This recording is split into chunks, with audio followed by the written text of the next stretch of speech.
Lord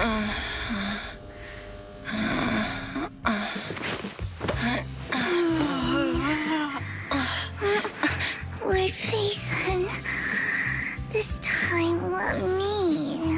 Vivian? Vivian?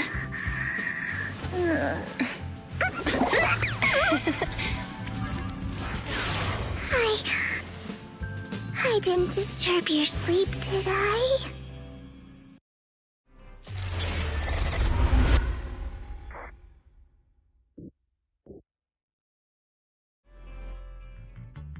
When I got here, the other Lord Phaethon said you were resting on the couch and just let me in.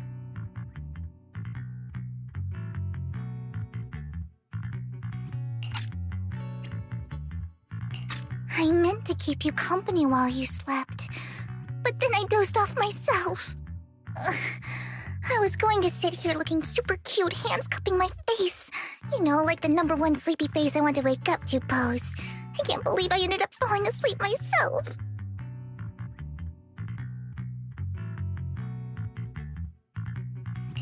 What sleepy face? What pose? That was a lot of words in one breath. Are you sure you got enough sleep, Vivian? No, Lord Phaethon. I was just worried that I had disturbed your rest. Just being able to see you sleeping peacefully is already the highlight of my day. No, my entire month. Though it is a bit late, but... Good morning, Lord Phaethon. You're here super early today, Vivian. Is there something urgent? Mockingbird's death has stirred up quite the storm. I took some time to gather intel. It seems someone deliberately leaked the story that Hugo is an illegitimate child of the Ravenlock family, but I haven't found the source yet.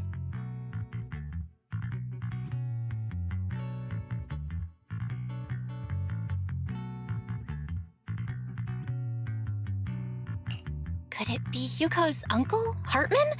Maybe he's trying to turn people against Hugo and Mockingbird by playing the illegitimate child card. I suspected that too. He could be using Hugo's background to make people believe Mockingbird is just another Top's pawn.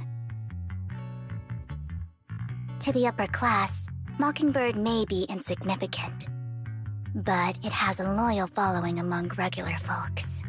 But after some digging, I was surprised to find that the public isn't turning on Hugo. They're actually starting to see him in a better light. Some people feel bad for him. Some relate to his struggles. And Hartman's the one getting all the heat. Public outcry against Hartman is growing, with many believing he murdered Hugo for his own selfish gain. Tops is hosting an industry summit this week, a responsibility usually handled by the Ravenlocks. But my sources tell me another family has taken over this year at the last minute. If I'm not mistaken, Tops is intentionally keeping its distance from the Ravenlock family due to the current public sentiment.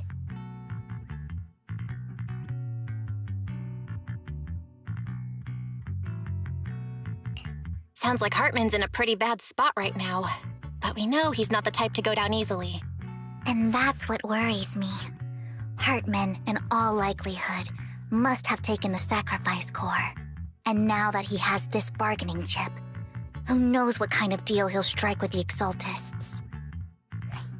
Sorry for interrupting, Vivian, but I need a quick word with Belle. Oh, no problem at all. I'm sure you have important faith in matters to discuss. Take your time. I'll just be waiting outside. We can't make our guest wait outside. Belle and I will step out instead. Oh, don't mind me, Lord Phaethon. I wanted to browse the videotapes anyway. I'll be right here. Just let me know when you're done. Belle, Lycon's outside the video store. He knows Vivian is with us, so he's hesitant about coming in. He's stressing over what he did to Hugo in front of Vivian, but he really needs to talk to us. Maybe you should go speak with him first. I'll go talk to Lycon. Honestly, neither he nor Vivian is at fault. As proxies, it's our job to be the bridge between them.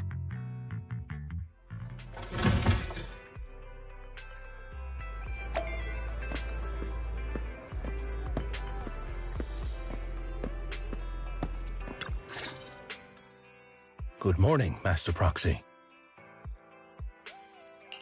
Good morning, Lycon. Wise mentioned you wanted to talk to us and Vivian about something? Yes, it's an urgent request from the mayor, one that directly affects New Eridu's safety. However, before we get into the details, as a former member of Mockingbird, I'm concerned about Miss Vivian. Hugo made many mistakes and betrayed the principles of Mockingbird, but I'm certain he didn't intend to put Miss Vivian or you in danger. I don't know Miss Vivian very well, and I was the one who took her companion's life. I might not be the right person to comfort her, but I hope she doesn't regret the choices she made or lose faith in the path she chose.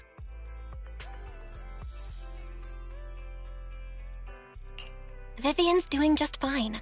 She's actually been gathering intel and has a clear understanding of where things are headed. She might be tougher than you think. If you're really concerned, why not just talk to her directly? If you'd like to apologize, it should be face-to-face, right?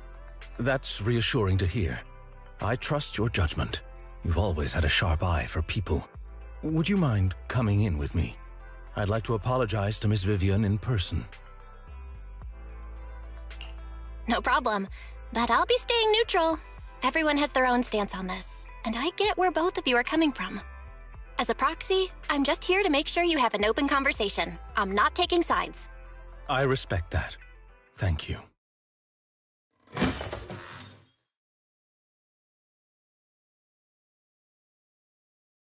Miss Vivian, I'm very sorry about Hugo. You don't have to explain anything. I'm also part of Mockingbird.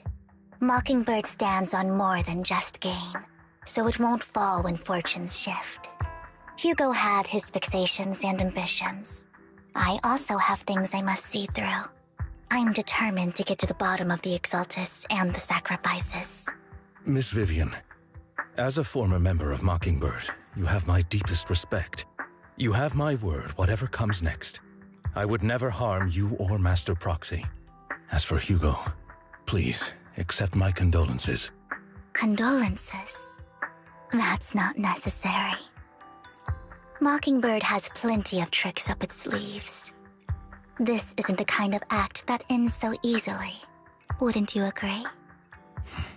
You're right. Huh? That's it? You two just figured it out? Well, that was fast. Master Proxy, I believe we all share the same goal. Uncover the truth of the Exaltists and the sacrifices. The mayor has tasked me with inviting you to take on this mission, and hopes we can work together moving forward. If the mayor wants to work with us, I trust he will demonstrate his sincerity in kind. Mockingbird will not serve as a pawn for the powerful. That will never change. Of course. While the mayor cannot handle this personally, he will make sure we have all the intel and support we need. Miss Vivian, I know you have your own intelligence network, but for some high-profile shady dealings, perhaps the mayor can provide you a different perspective. Please, take your time to discuss. If you're open to collaborating, I'll set up a call with the mayor so he can speak with you both directly. I need to discuss this with Wise and Vivian. With so many people involved in this, we need to be very careful. Of course, I completely understand. When you've made up your minds, you can find me at the Ballet Twins.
I'll connect the call to the mayor now. My dear friends, I'm glad you're willing to keep working with me. I'm truly sorry about what happened to Mr. Hugo Vlad. I didn't anticipate things would turn out this way. As mayor, I can't fully condone Mockingbird's actions, but personally, I had a lot of respect for Mr. Hugo Vlad. I looked further into Bringer's map. The sacrifices were created by an exaltist named Landon, who was active in Janus Quarter. Mr. Landon passed away in an accident a few years ago. Before he died, he was researching sacrifices and was said to have created a batch of serum that could turn living people into sacrifices. The problem was, the serum wasn't stable, and after his death, the recipe was lost. No one knows what happened to the exaltist in Janus Quarter back then. But it's clear that after the leader died, there haven't been major exaltist activities in the area. Bringer's map marks the locations where the exaltists' most successful attempts at creating sacrifices were.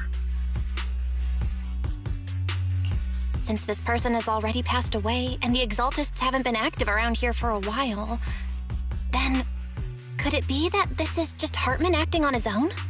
Unfortunately, that's not the case. My sources confirmed that Hartman had been secretly in contact with someone inside the Hollow. Is it possible it's someone from TOPS? TOPS is a huge alliance of corporations. They wouldn't bother getting their hands dirty. Instead, they just sit back and reap the rewards. Everything Hartman is doing is to secure his place in TOPS and strengthen his power within the Ravenlock family. If my guess is correct, Hartman has gotten in touch with the remaining members of the Exaltists that used to follow Landon, helping them create new sacrifices. But what's in it for TOPS? There's no way the Exaltists would just hand over their secrets about sacrifices to Hartman, right? A sacrifice outbreak would throw the city into chaos. And that's when TOPS steps in, taking control of the situation on their terms. The public will see the mayor as incompetent, while TOPS comes off as the real protectors of the city. And when that happens, public trust will shift towards TOPS. And Mr. Mayor, you might find yourself in an unfavorable situation. Still sharp as ever, Miss Vivian. So, what exactly do we stand to gain from partnering with you? Please don't tell me you're doing this out of some noble concern for your citizens. I'm not some hero of justice, and I don't believe in lofty ideals or empty promises. We have a common enemy. While our ideologies may differ, we can work together on this. And as proof of good faith, I may not know exactly where Hartman is, but I can fan the flames over Mockingbird's death and escalate conflicts within the Ravenlock family. So it was you behind the rumors. No wonder I couldn't trace the source of the public outcry. I'm not the one who started the rumors. I just helped them spread faster after they leaked. And I pulled a few strings to make sure the story painted Mr. Hugo Vlad as a heroic figure who was unfairly persecuted. As I said before, I had a lot of respect for him, and I'd be happy to clear his name. Now let me lay out my terms for collaboration. After looking into it, I found that the dormant sacrifice you discovered wasn't the only one. There are more places where sacrifices might be lying dormant. Too many eyes are on me right now, so I can't send my own men to deal with it. I'd like to ask you to retrieve the sacrifices from those locations. I'll make sure to dispose of them once you do, so no one will be able to use them again. On top of that, I've asked a friend to help monitor your physical condition, and maybe even uncover more of your potential. Her research overlaps with your teacher's work. You don't need to worry about her capabilities. She's a Void Hunter rank special investigator. Really? A Void Hunter rank special investigator is going to be assisting us? And she's involved in our teacher's research? That's right. She's heading to Janus Quarter for some business. I wanted to set up a formal meeting, but she declined. She prefers to assess things on her own, and will reach out when the time is right. She'll let you know the details then. So it looks like you both are on board with this commission and ready to help recover the sacrifices? Okay. We don't want new Eridu falling into chaos either. We'll do what we can. I know you won't let me down. Given our positions, we might not be friends, but we're definitely not enemies. I'll leave the rest to you then. I've got to go. Goodbye.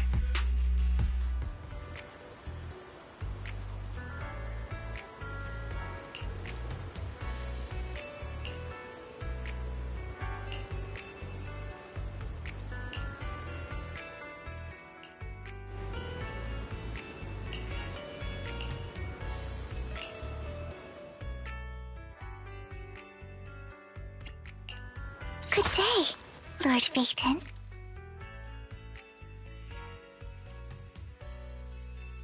Awaiting further instructions. Touch my tail, and now. Officer 148, Juyuan, ready. I have two. Good day, Proxy. Huh? Is something the matter? One, Ready and waiting. headmaid Rena, at your service. I only handle technical matters. Erratic. Want to see the red scarf? I'm at your disposal. Hey, don't look down on me! You want to test my hammer? Let's fire it up! Which alias should I use this time?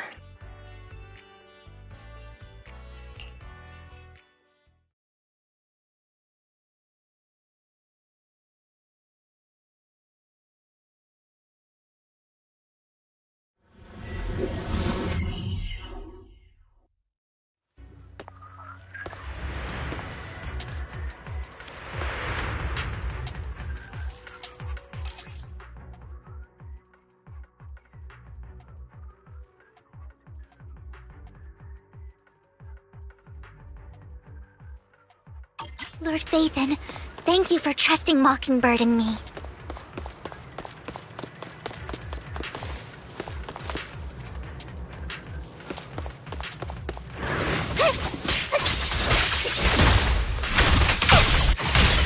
Look around! Okay.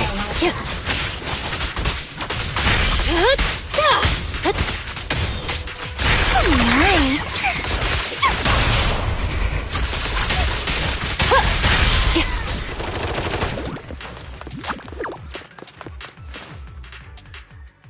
Has someone already taken the dormant sacrifice from here? Or did the Exaltus decide to relocate it? No. If these dormant sacrifices aren't handled carefully, they could awaken and turn against anyone nearby. She wouldn't risk moving them unless it was absolutely necessary. Did she realize the mayor was looking into this?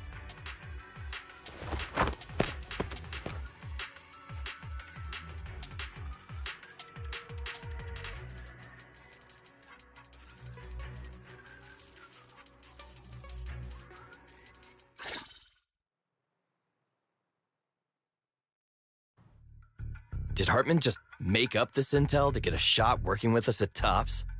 I've been walking around forever and haven't found a thing. The Ravenlocks have always been a shady bunch. No surprise they've gone downhill over the years.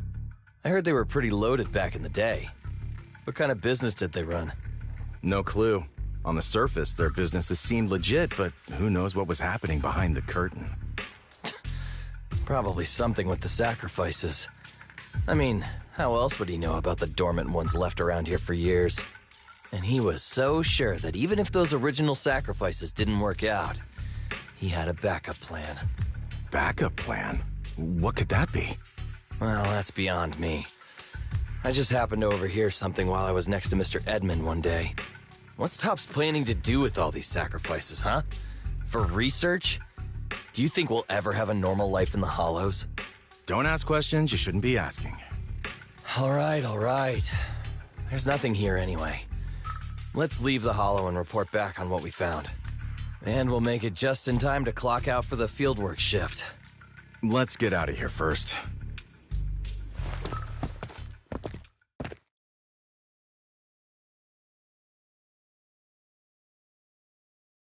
Hartman, that fool. He'll do anything to get into Tops, even if it means playing with fire. She's an Exaltist. Human lives have never mattered to her. The more people get dragged in, the greater the danger. Vivian, I've been dying to know. Who's this she you keep mentioning?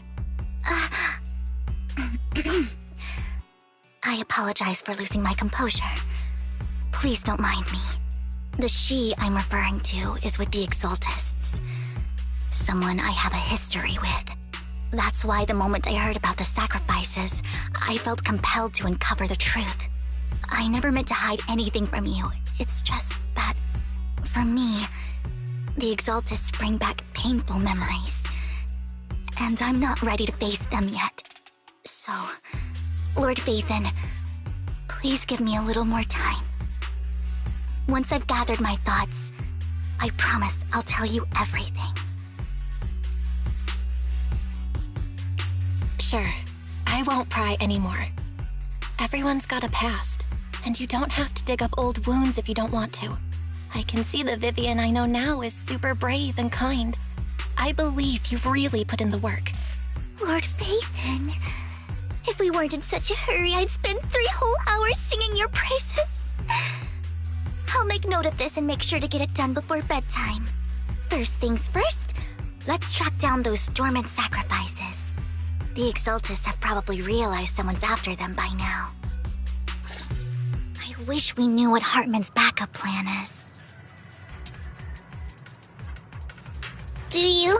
I just can't shake the feeling that something bad is about to happen.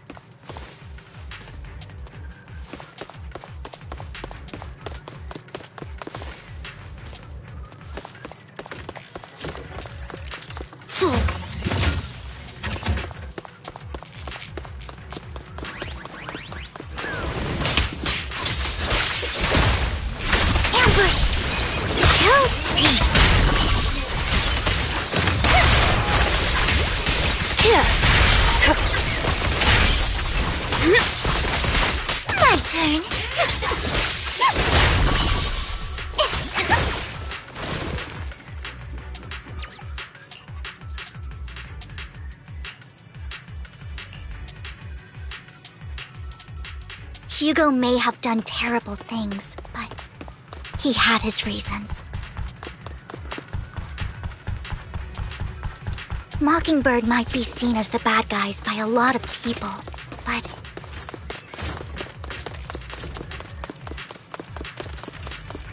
ironically, joining Mockingbird is what put me on the right path.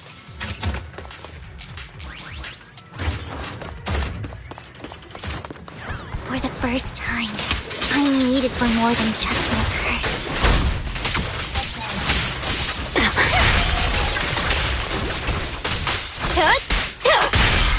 Nothing here either. Are we too late?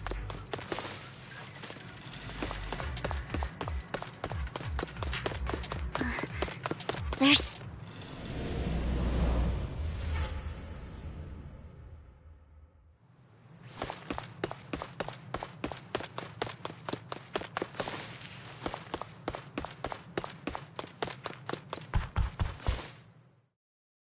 I knew it was you, Vivian.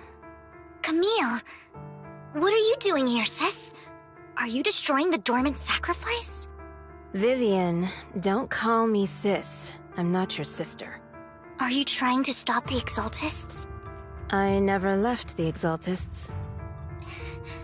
You know what Landon did back then! Lord Landon did it for the Creator. His methods may have been extreme, but they were necessary. Back then, you walked away. You should do the same now. We didn't meet today. Take your friends and leave. What's wrong? Are you being forced into this? I can help you. Help me? Like how you helped her? Vivian, you're crying. You see me, don't you? No, You haven't changed a bit, Vivian. No need to hide your tears. I know exactly what's ahead for me. You've made your choice, and I've made mine. One last piece of advice. Stay out of this. She loathes you. I won't tell her we met today. Don't show yourself around us again. Camille!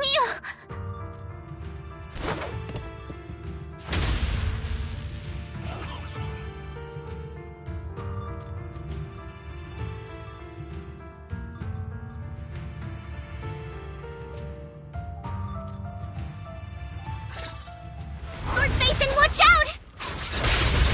Around! I'll tell you what that was about later! Let us take care of the ethereal first. Okay. Heads up.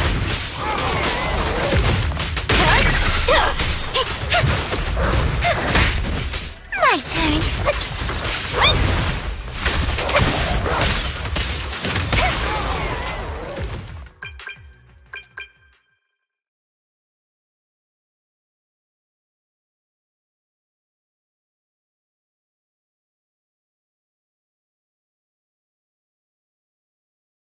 You two took longer than I expected. Did something happen? We searched the coordinates the mayor provided. Most of them were already empty. No dormant sacrifices. Camille, the Exaltists have been actively destroying the dormant sacrifices. The Exaltists? There's no reason for them to go after the sacrifices, right?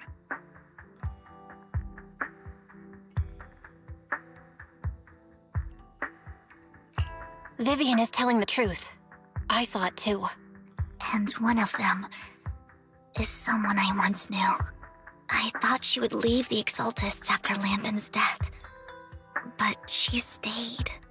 Do you have a history with the Exaltists, Vivian? When I was a child, I stayed with the Exaltists for a while. Back then, Landon was one of the most respected figures among the Exaltists in this region. A lot happened, and after Landon died, I left. I can't turn a blind eye to the sacrifices. I know all too well how many lives have been lost bringing them into existence. Ever since I learned a sacrifice had appeared in Janus Quarter, I haven't been able to stop worrying. I won't let history repeat itself. That's why I asked Hugo to investigate, starting with the Sacrifice Corps. Vivian. Please stop. I'm not looking for comfort. I'm just recounting the story for you to understand the situation. We've got bigger things to focus on. But when I do need comforting, I'll come straight to you. I hope you'll make time for me, Lord Vathan. Just so you know, I'm not the easiest to console. No worries. I'll totally have your back until you're feeling better. Okay. Back to the matter at hand. That conversation between those two TOPS employees back in the Hollow is still bothering me. They said Hartman had a backup plan, and that got me thinking about some news that was quietly swept under the rug. Lately, there have been mining accidents in Ravenlock-controlled areas. Many workers have died. The families were paid off with huge settlements, way more than usual. No protests, no controversy, and the issue was buried. But considering the Ravenlock's financial position, why would they be so generous with payouts? That sounds sketchy. Are you saying they made up the accidents and the workers' deaths? Precisely. I don't think those workers died in mining accidents. I'm planning to reach out to some old friends, see if they've heard anything about this. Do you have time, Lord Vathan? My contacts are just near 6th Street. Care to join me?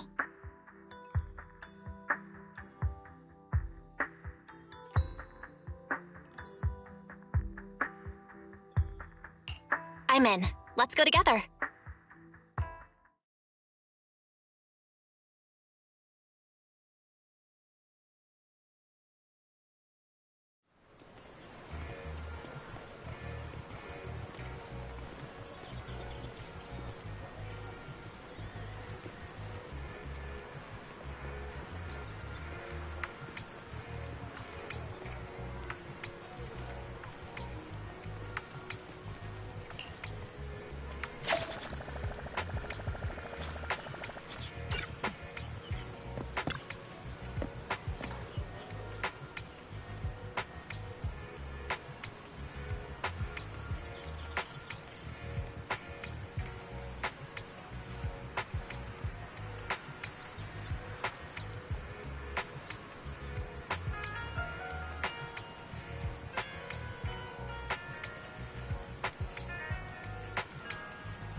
An old friend of mine said she has some new intel.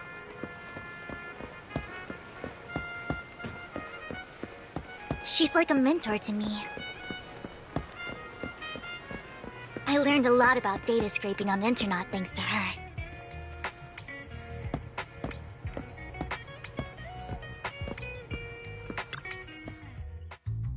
Rain! Long time no see. Yeah, it's been a while. Rain? You two knew each other? Yeah, Faithin. Long time no see. Rain! You actually know that Lord Faithin is Lord Faithin? No, I mean, you actually know Belle is Lord Faithin. I didn't know right away. One time, I needed a favor from Nicole. I only found out after meeting them. I mean, who would expect a legendary proxy to be running a video store for a living? Oh, by the way, your idol... Rain! Let's not bring up old stuff. Lord Faithin wouldn't be interested in that. Why are you all tense? Right! Lord Faithin lives on 6th Street too, and might know your idol. Remember when you traced that post on Internet to 6th Street and actually went to check it out? And you came back all bummed, spouting nonsense. Like there was only a black cat at the location, and maybe your idol is actually a talking cat. Or something like that.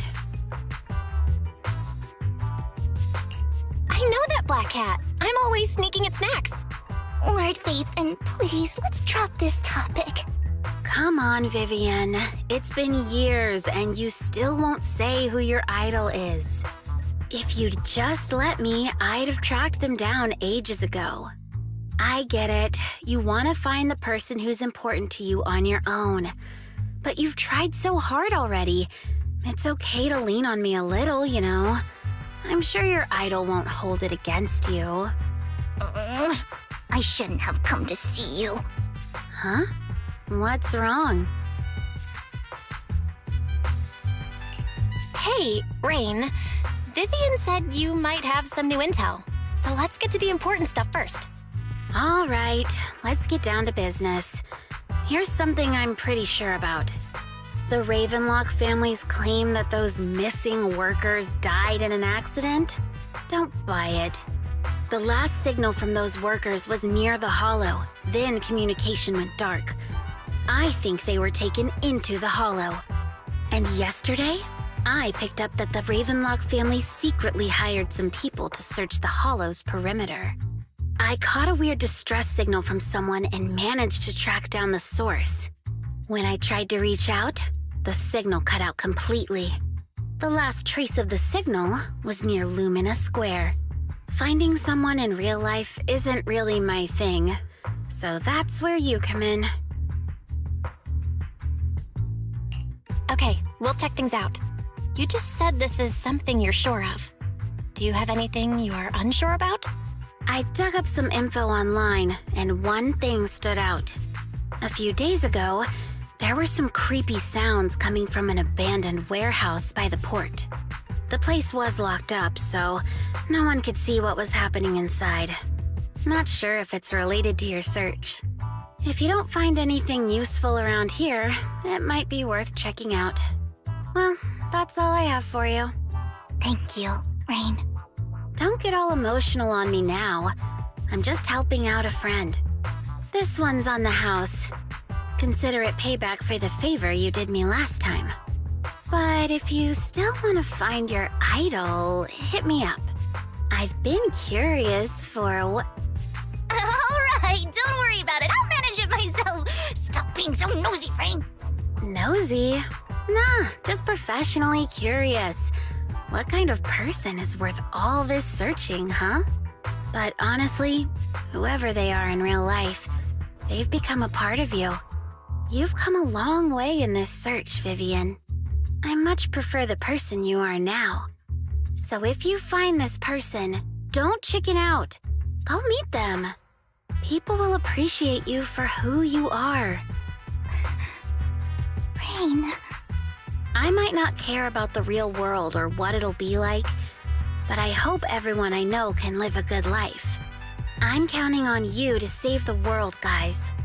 All right, I have other business to take care of, so I'll leave the rest to you.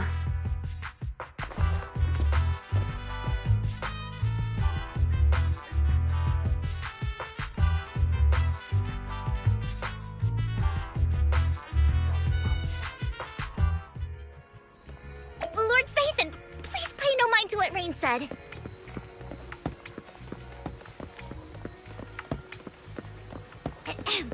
That big guy's up ahead. Let's hurry.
Don't take me back, please.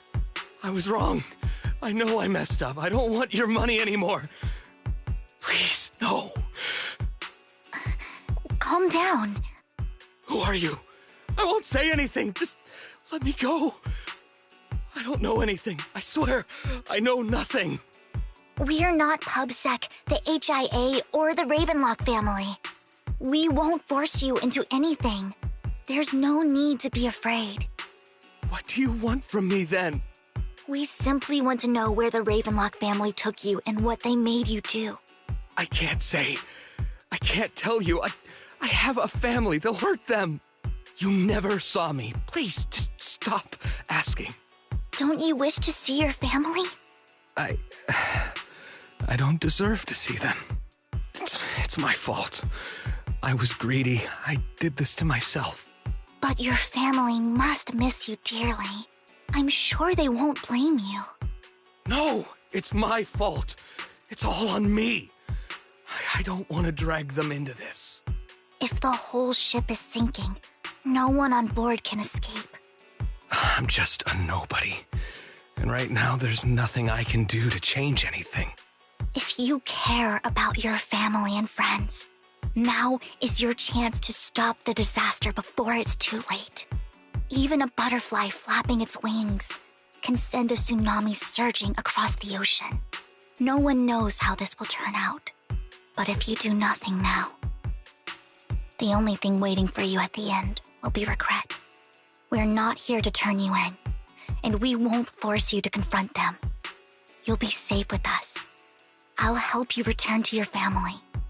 But you must tell us precisely what happened. Hartman offered a huge amount of money, looking for workers to go into the hollow to guard something.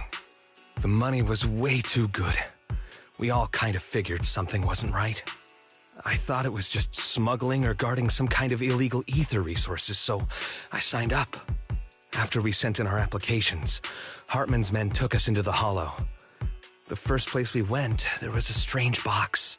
When we got there, they handed us some pills, saying they'd improve our aptitude for ether, for us to last longer in the hollow. But after I took them, everything went fuzzy. Something was definitely off about those pills. When I woke up, I saw my coworkers dead in front of me. And there was blood all over my hands. They said something about me being a good experiment, moved me somewhere else, and locked me up. They wanted to inject me with something. I got scared and didn't know what was gonna happen. But then a blonde guy found me, gave me a carrot, and let me go. So I escaped. I didn't want to kill anyone. I don't know. It wasn't your fault that your coworkers died. You were just a tool in their hands. Do you remember the place they first took you? Do you know what was in that box? I only remember the first place was like a rooftop. I think it was on top of a tall building. What exactly was in that box? I can't remember. I'm not lying. Those pills they gave us, they make you hallucinate. I took just one and my mind felt like it wasn't my own. My memories turned into a blur. I'm telling the truth. I'm not trying to run from my mistakes. I just really can't remember what happened. I know you're not lying. We'll arrange for your protection. You can rest easy and recover, and your family won't be dragged into this. Once this is all over, you will be able to reunite with them.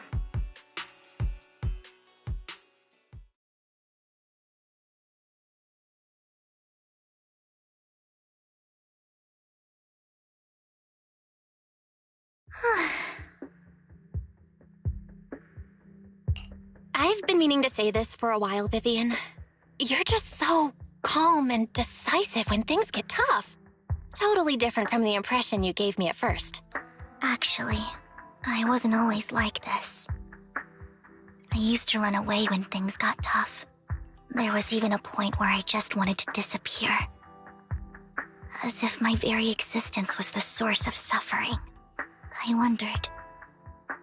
Perhaps leaving it all behind could put an end to the pain.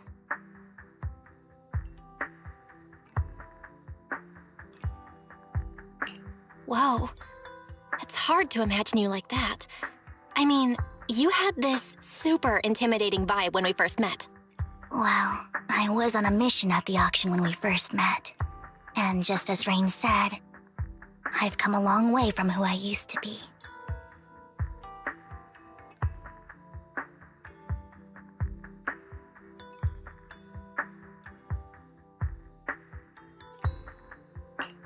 speaking of rain, it's still wild to me. I never thought you and I would have mutual friends. And you even know one Denny Boo.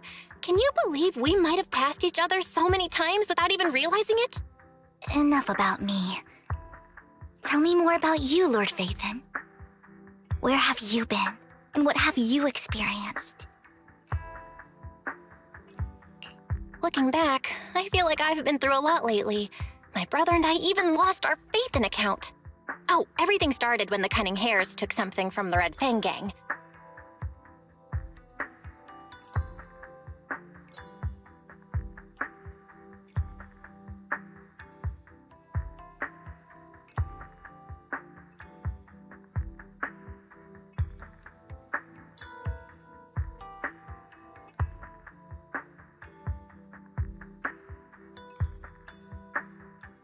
I remember it should be around here. That store's been sitting in my favorites for ages.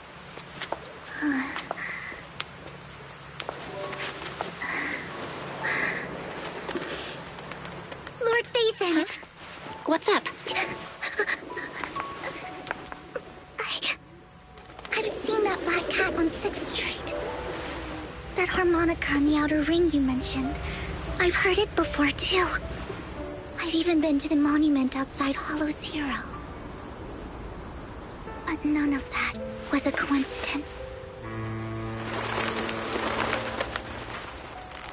It was me.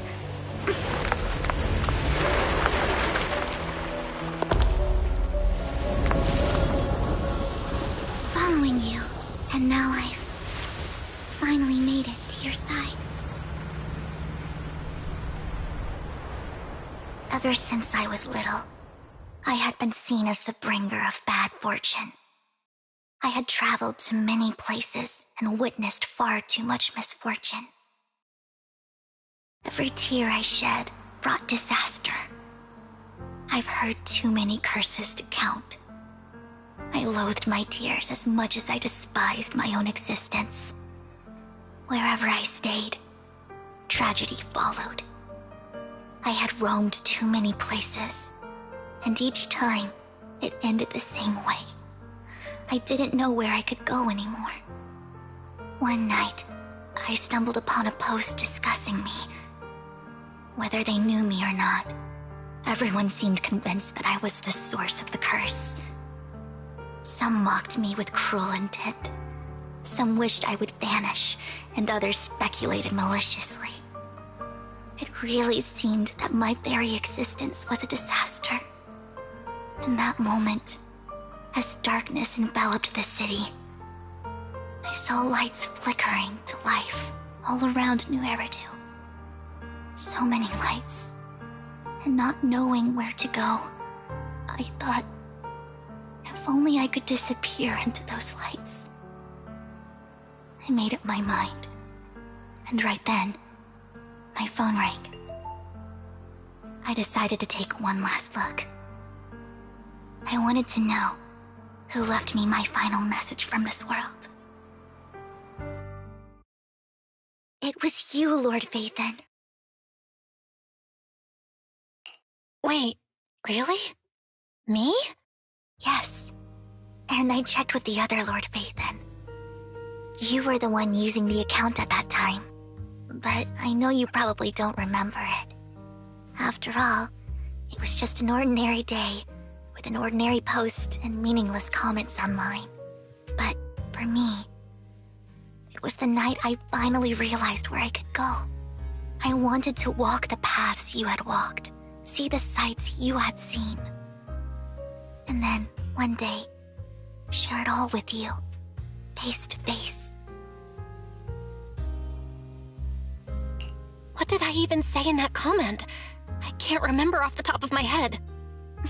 Well, you'll have to figure it out for yourself. I'm not telling you.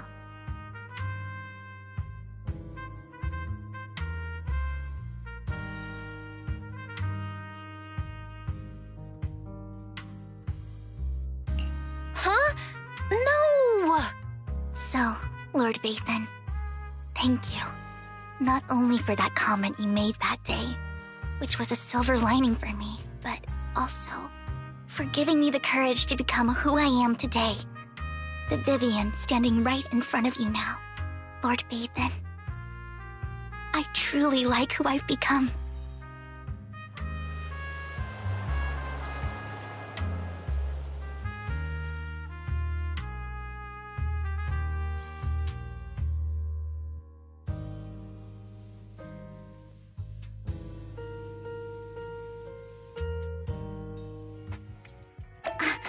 Lycon just sent a message.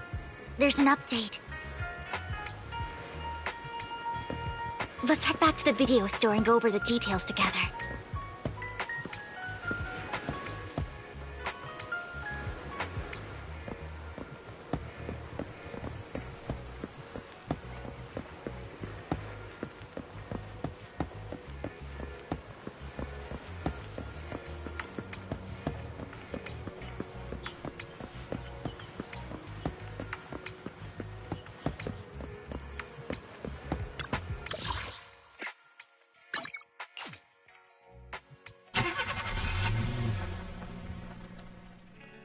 Belle, you're back.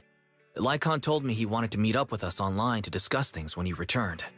I'll call him now. Master Proxy, Miss Vivian. The gentleman Rena brought back has stabilized and calmed down now. Based on his account, we've identified where Hartman is hiding the core. He also mentioned that Hartman plans to trade the core with a group of people.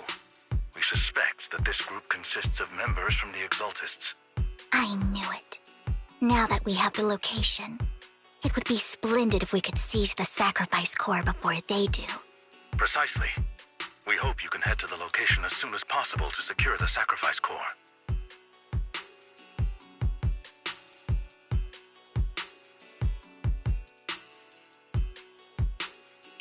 We've got this. I have other matters to attend to, so I'll leave the retrieval of the sacrifice core in your capable hands. The mayor's friend that he mentioned before will also be assisting you this time. The target coordinates have been shared with her, and she'll meet you there. Please ensure your safety, and I wish you all the best.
Good day. Ready and waiting. I would never turn down Lord Phaethon.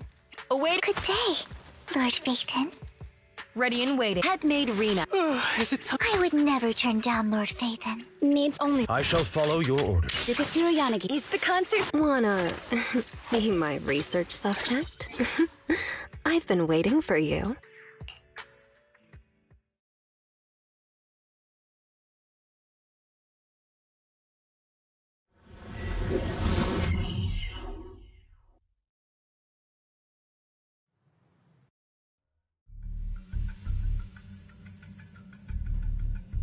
Where's the sacrifice core?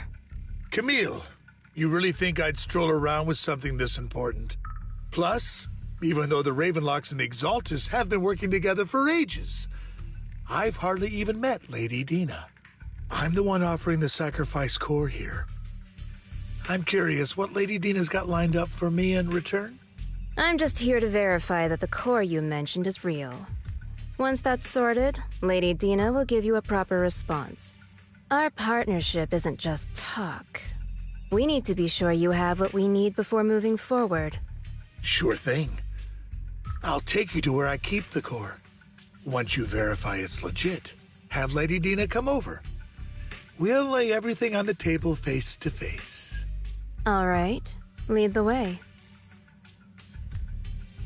It seems Hartman is trying to bargain for more. What a greedy and insatiable man. It's just that... why would they only send Camille for something as important as the sacrifice core? And I can't shake the feeling that Camille doesn't want Hartman and Dina to meet. Why is that?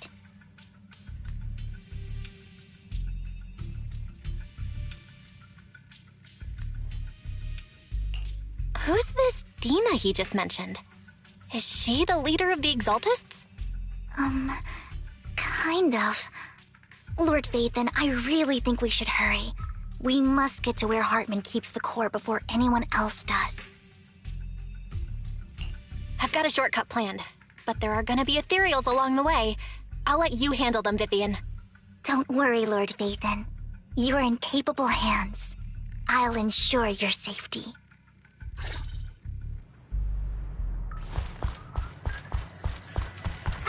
Ethereals! Stay away from Lord Vathan!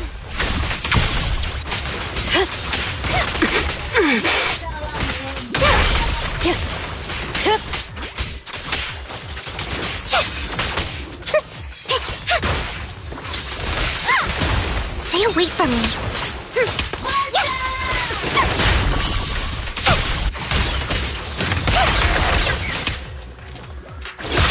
Sure. Oh my. Looks like Hartman's trying to negotiate for more leverage.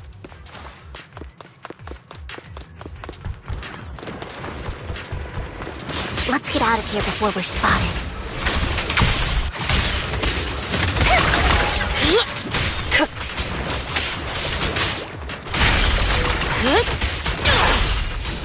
Let's keep moving, Lord Vathan. Okay. My turn.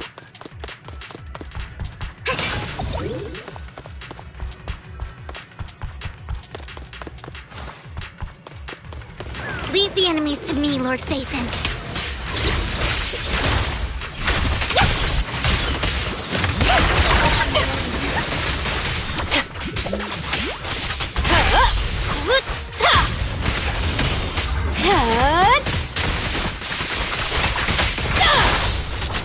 Let's make this quick.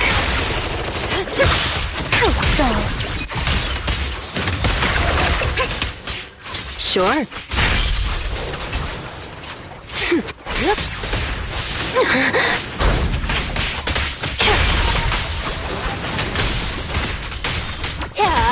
They're still over there.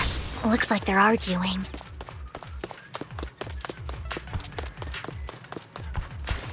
This is our chance. Let's hurry.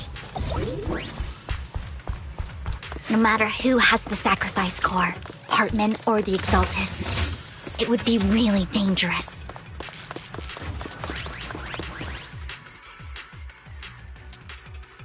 Hand over what's in the box.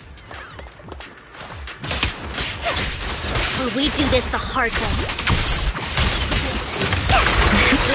You sure talk big, little girl. Let's hurry and secure the sacrifice core. Lord Vathan, the box is empty. So Hartman never kept the core here to begin with? How did you even find your way here? Where's the core in the box? What did you do with it? You call this keeping the sacrifice core safe?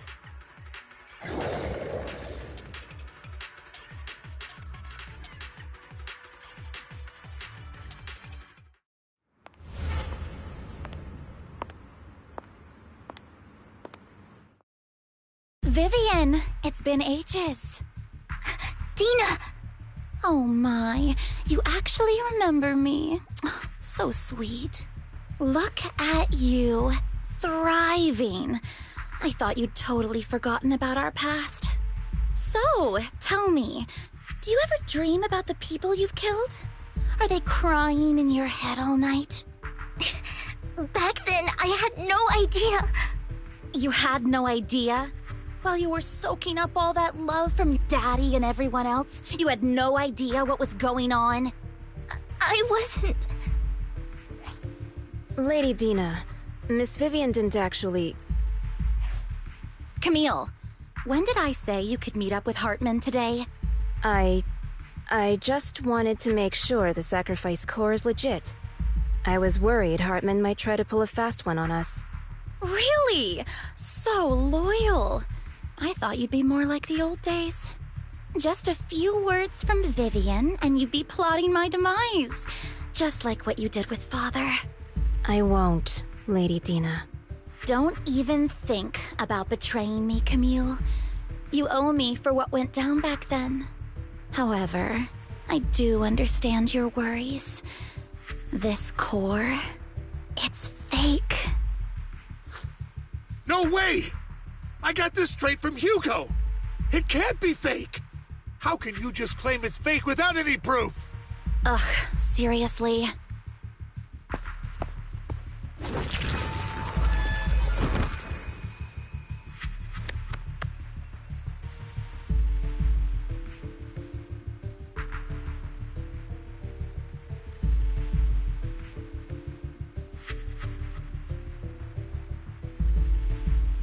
The sacrifice core can max out the ether particles within human bodies in no time at all.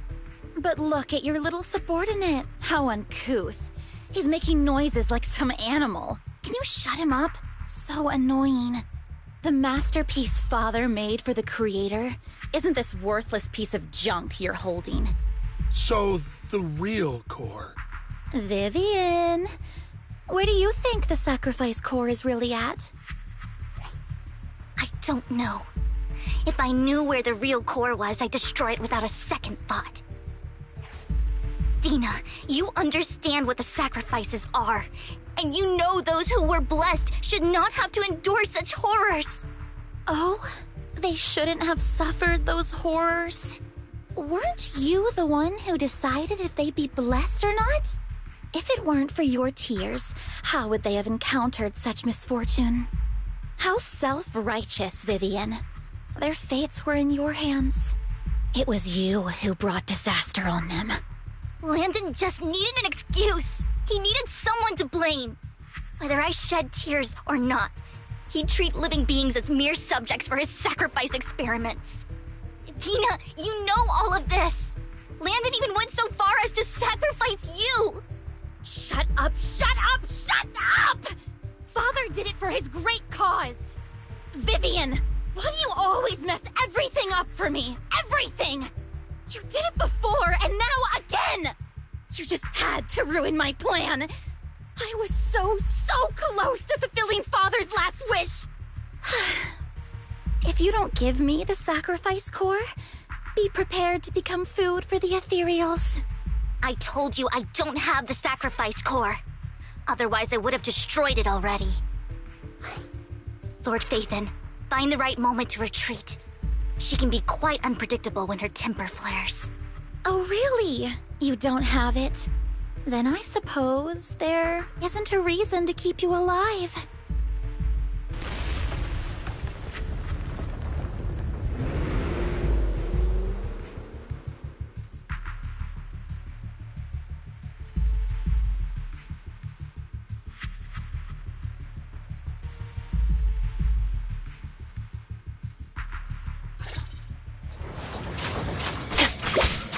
More ethereals are coming.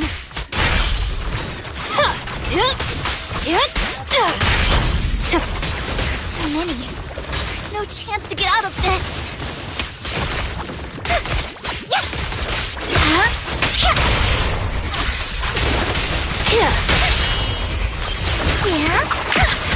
The wind is perfect today.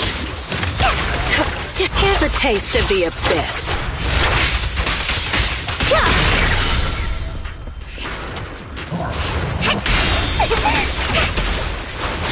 Notice me, Lord Phaethon.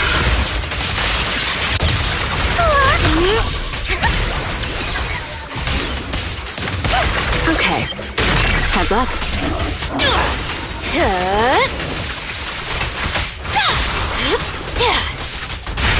Stay away from Lord Phaethon! There are so many.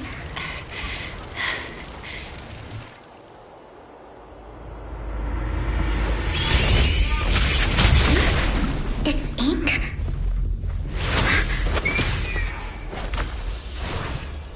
Shun Palace, good fortune, closed gate, safety.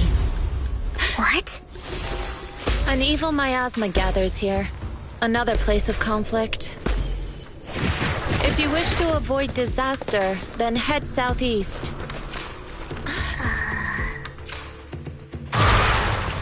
Now! Thank you.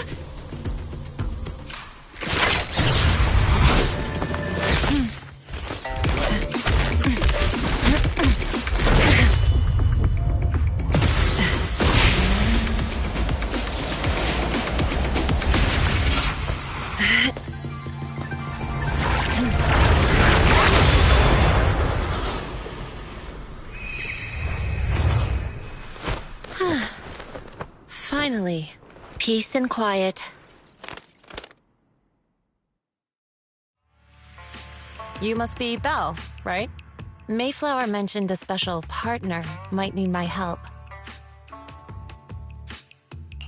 Can I ask, who are you?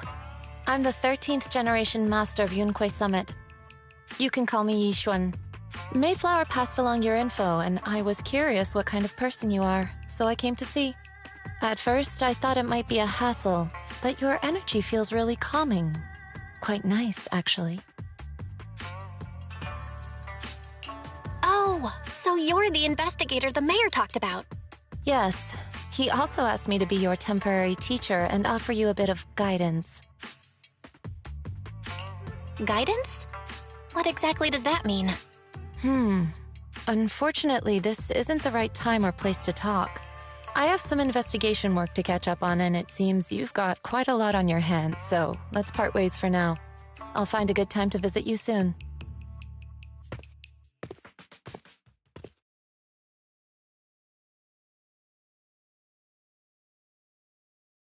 I'm so sorry, Lord Phaethon.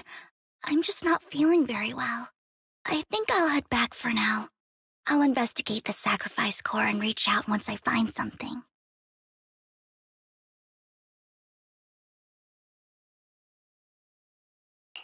You definitely need some rest. Let's get out of the hollow.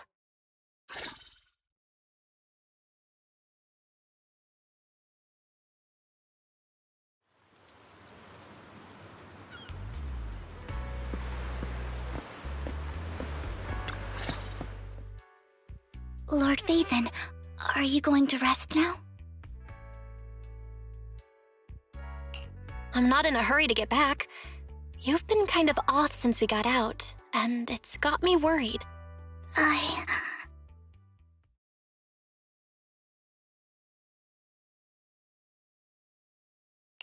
If something's bugging you, just spill it if you want to. I'm a pretty good listener, you know. I didn't mean to keep my past from you, Lord Phaethon. When I was little, people thought I brought misfortune, so no matter where I went, no one wanted me around for long. Then, one day, Landon adopted me and brought me to the Exaltists. There, I met Dina, who was so kind to me, treating me like a dear sister. She told me her father, Landon, was a great man who'd one day make everyone stop fearing the Hollows, so all life could live freely inside and outside of them. Dina helped Landon pick people for the blessing, and everyone in the Exaltists respected her greatly.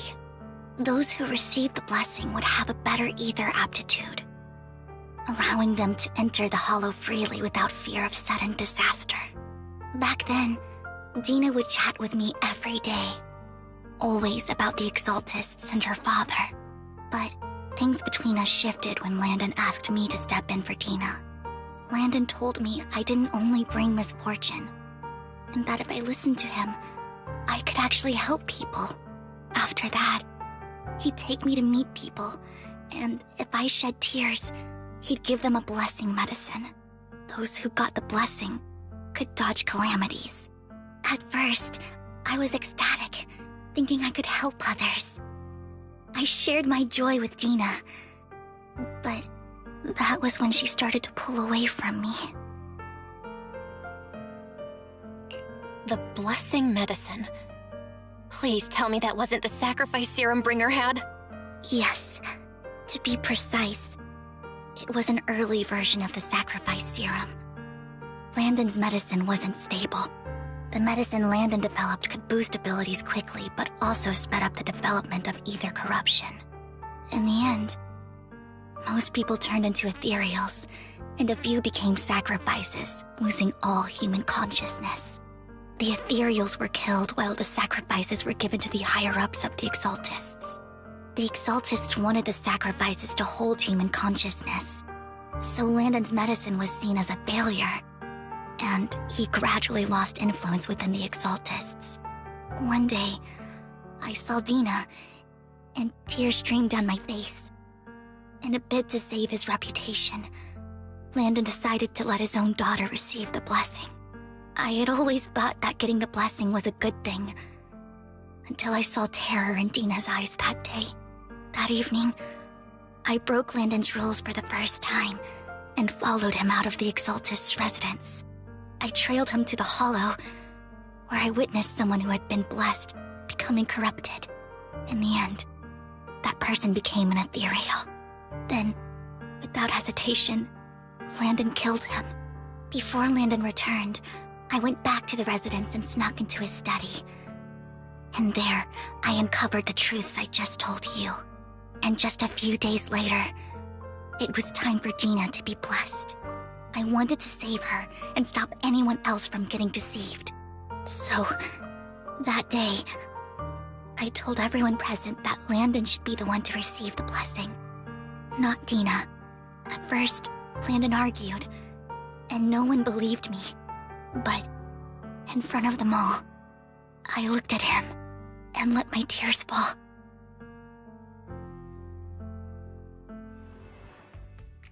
Lord Landon, please accept the blessing. Vivian, you... Why won't you accept the blessing? Were you lying to us? Ungrateful fools! You have no use anymore! Liar! Run! Run! Dina! Dina, wake up! We have to go! Vivian? What's happening? Listen to me! Lord Landon's so-called blessing isn't...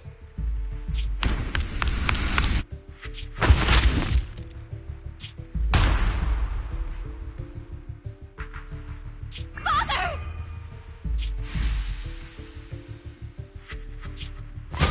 No, I was just... Mom, I want to go home. It's got nothing to do with us.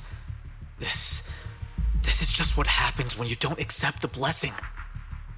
Vivian, was this you? Dina, I just didn't want you to accept the blessing. Everyone who does ends up...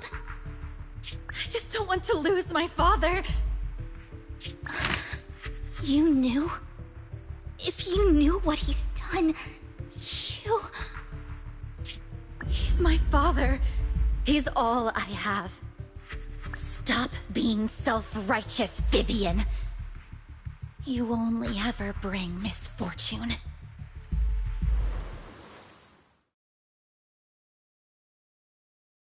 I thought once Landon was gone, Dina would leave the Exaltists. I never expected her to continue his research, or that Camille would stay. Camille lost her entire family in a hollow disaster, so she's always supported the Exaltists. She's not a bad person. She's just someone searching for hope. She joined the Exaltists very early on, and even watched Dina grow up. That day, she was just so desperate to save Dina that she... All these years, she's been following Dina, taking care of everything out of guilt, I think. But I didn't just fail to save Dina. I trapped her. I see misfortune approaching, but I can never change its course or avoid the bad ending. Maybe I really am a bringer of misfortune. No way. You're not the one bringing bad luck. Whatever went down with the Exaltists, Landon used you. As for Dina and Camille, they know the truth, and they just made their choices. The Hollows and the disasters they caused took more than just their loved ones. But not all survivors cling to obsession and hatred like they do. Lord Phaethon. You need to believe in yourself. You're currently resolving the sacrifice crisis with your own effort. I remember you saying you really like yourself now. So what's changed? Yes, that'll always be true. Thank you for listening to my story today. Years have gone by, but I've never had the courage to face all this. Maybe Dina and I were meant to meet today, so I could finally spill it all out. It lightens my heart a little. Lord Phaethon, you truly are a wonderful listener.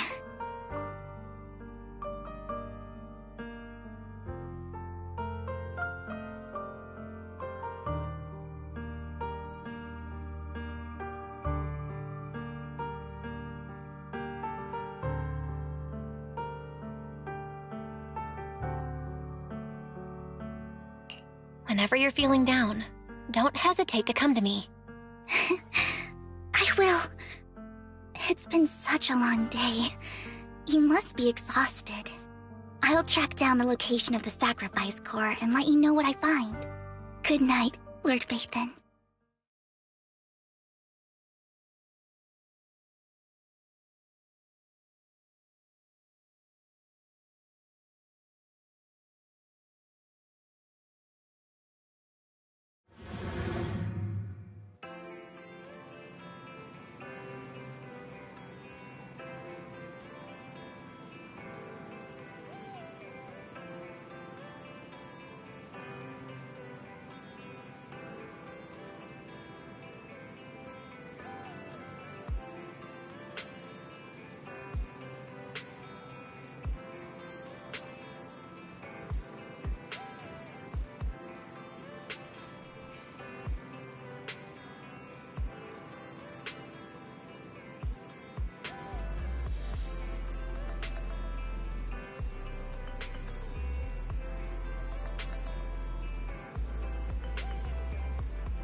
Shawl, I didn't expect you to be working here. Perfect. I was just covering someone's shift. The screening here is super strict, and I was afraid the supervisor would realize I was new and subbing for someone, so I hid in the control room during the supervisor's inspection. So I happened to bump into this guy, a blonde man wearing a hat, and I think he was checking some footage. Then he logged that footage into the tape he brought. Later, I found that part of the footage had been wiped. Blonde, wearing a hat. Could it be Hugo? Do you know him? I think it's him. If it were Hugo... I think I know where he would hide the tape. Thank you, Shaw. You were a big help. Great! You also helped me a lot when I started working. I used to make mistakes all the time. If it weren't for you cleaning up my messes, I would have been fired ages ago. So I'm happy I could help you too. All right, go ahead and do what you need to do. We'll catch up another time.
If I'm not mistaken, you and Vivian share the same goal.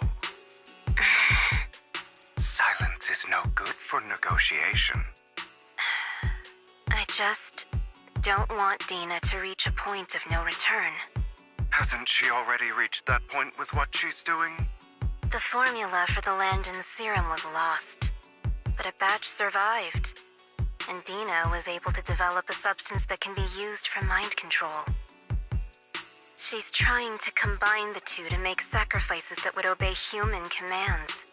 If the dormant sacrifice and the remaining Landon serum are destroyed, we can put an end to this. Dina's concoction can't create sacrifices on its own. And the sacrifice core? That belongs to the creator, not her. Although I find Landon's methods despicable, I can't deny that the Exaltists and the creator are leading us in the right direction. I just don't want Dina to spend her life trapped by her father's mistakes. I mean, no offense, but I find your protectiveness rather weird. I will confirm the location of the dormant sacrifice and find the chance to relay the information to you. I do not want any of my people to be going into danger. As for the sacrifice core, I can only guarantee that it will not fall into her hands. As for how things will ultimately play out, the creator will guide me.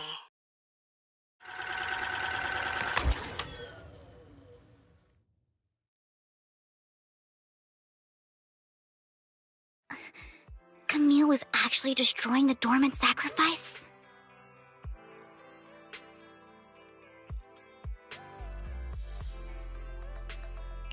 Now Camille's actions make sense. But why did Hugo never tell us? Hugo... he... Belle, Lycon said there's something urgent he needs to discuss with us right now.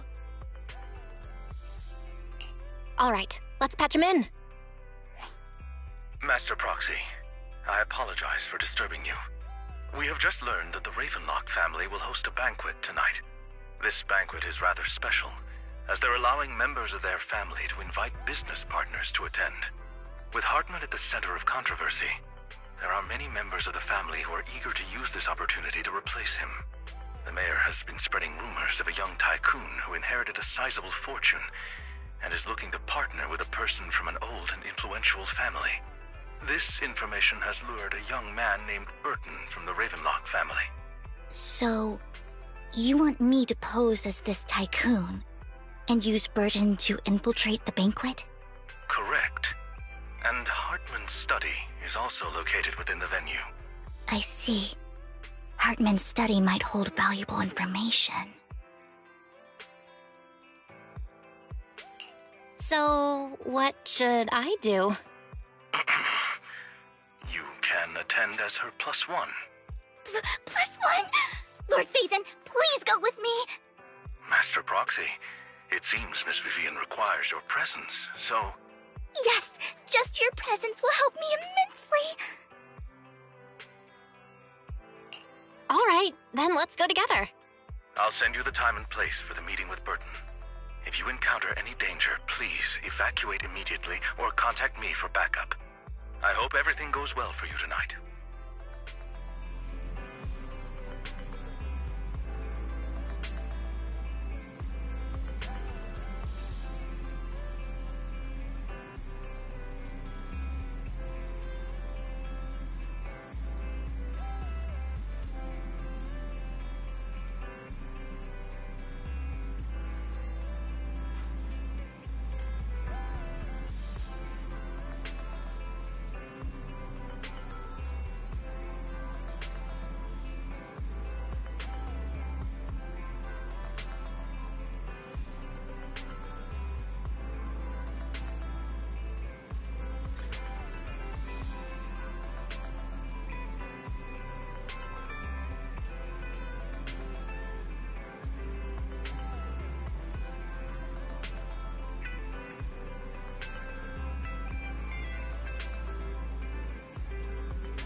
Miss Banshee, I believe I've shown you my sincerity. Now how about you? Sincerity? My presence here is a show of sincerity. If we're to work together, Miss Banshee, you should drop your pretentious act. I am well aware of the ways of the Ravenlock family. If I were to come empty-handed, I probably wouldn't even be able to make it out the front door tonight. Since I agreed to come with you, and even brought along my most precious companion, does that not show my deepest sincerity? No need for such an off-color joke. Our door is always open for those coming or going. We both know what's what, so let's cut the small talk. I know far more about how the Ravenlock family made their fortune than most here. I am also well aware of why Hartman, despite such a massive scandal, still remains in power. Oh? Do tell. Exaltists, blessing, sacrifice, Landon. Where would you like me to start? How did you know that? No, who are you? Don't be so tense. If I'm not mistaken, it's about time the banquet began. My companion and I are practically famished. Is this how you treat your guests? By letting them starve? Perhaps when we've had our fill, we'll remember where the sacrifice is hidden. You know where the sacrifice is? So, can we go get something to eat now? And I'm also looking forward to receiving a special dessert from you. We can discuss what you wish to know while we enjoy dessert. Of course. I wouldn't let such an important guest discuss matters on an empty stomach. As for dessert, I will prepare it myself, and I guarantee it will satisfy you. I'll come find you later. I wish you a pleasant evening.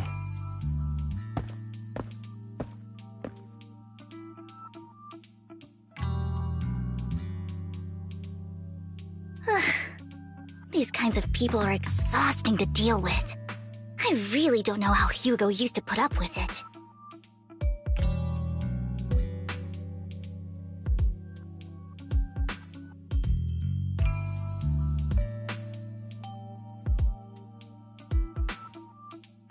What did you mean by dessert just now?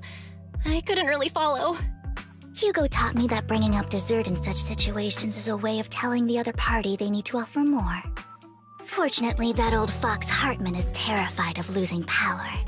He's definitely keeping the destruction of the sacrifice and the fact that the sacrifice core is fake hidden from the other family members. Otherwise, Burden wouldn't have been so willing to raise his offer. Lord Phaethon, let's find Hartman's study when the banquet is at its busiest.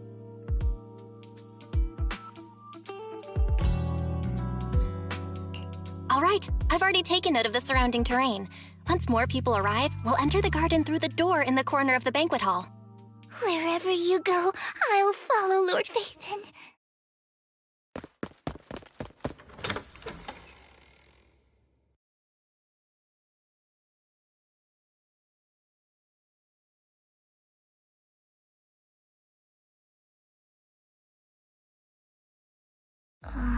Isn't this going a bit too well?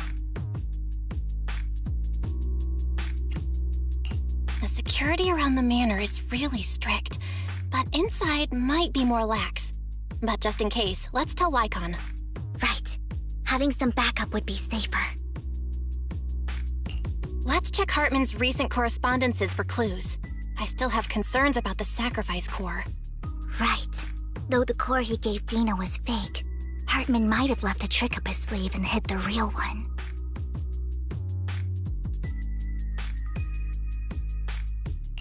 Then let's split up.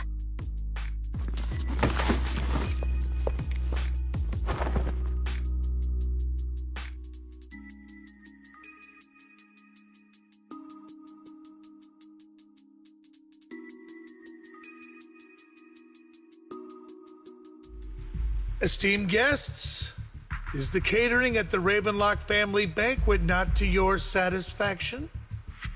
So much so that these two distinguished guests felt the need to come to my humble office to scavenge for food. Don't want to come out? Well, after all, you don't have long left. Burton, that greedy idiot, fell for the mayor's trap. But I never expected that he would bring you into my territory. I suppose I should thank him. Otherwise, I would have had to go to great lengths to eliminate you. Vivian, Phaethon, give Hugo my regards. Tell him I shall be taking the wealth and power of the Ravenlock family for myself.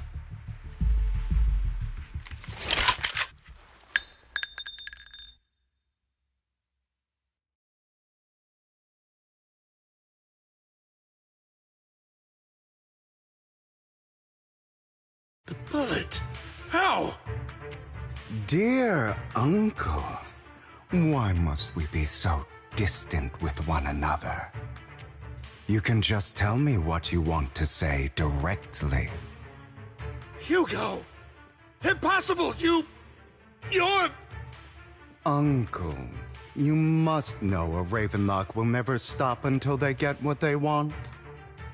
Did you really think I would be defeated so soon, when I have yet to trample you into the dirt? You filthy bastard!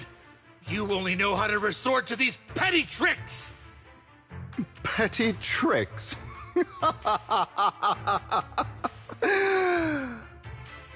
Perhaps you'd like to know what I managed to accomplish using this faked death of mine.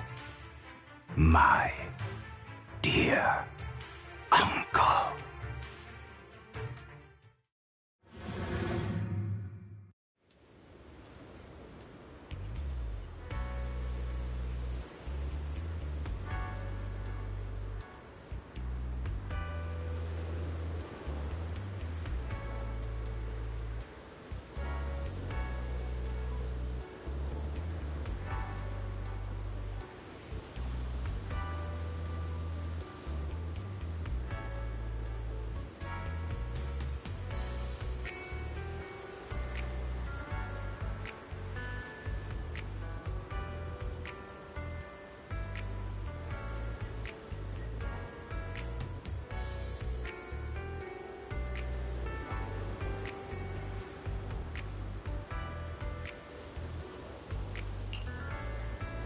Faking my own death.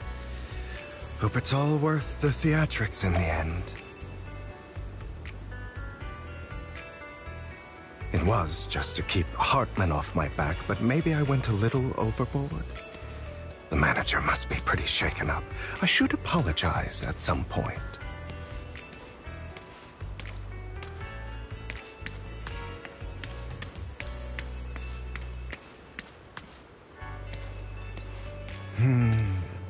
Guess I'll also bring Lycon along. He's my partner in crime, after all.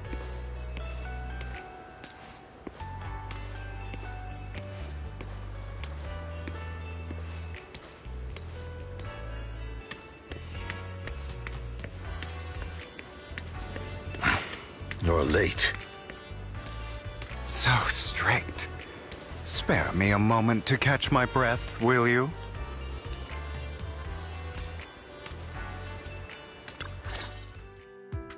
You're taking longer to rest than I expected. Lycon, you think too highly of my physical capabilities. Well, thank you for your cooperation. I must say, if nothing else, at least your acting skills have improved. Why do you look so angry? You should be happy. We pulled that off together with flawless teamwork and managed to fool everyone. Drop your foolish facade. I'm glad you still remember the code we set all those years ago. And thank you for ensuring your sleight of hand didn't deteriorate. Oh, right. I should also thank the blood bag hidden in my clothes and our other props. Do you remember when we last used this trick? It was probably ages ago. Sometimes I really don't understand you. Have you never thought about what the consequences would be if I didn't understand your code? If I decided against helping you? Or if I just couldn't control my strength properly? You'd understand it. Of course, if things really did go awry, I had alternative plans. You wouldn't be so arrogant as to think I'd bet everything on you, would you?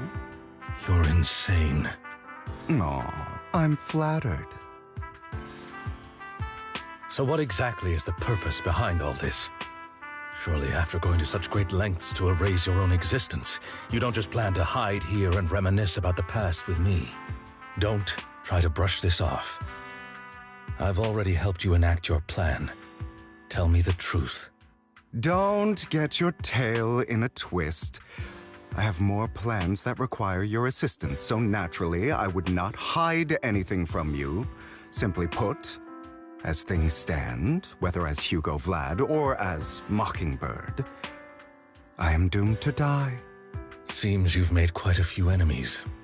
As a member of the Ravenlock family, I negotiated with Edmund and managed to obtain resources from Tops for my future plans.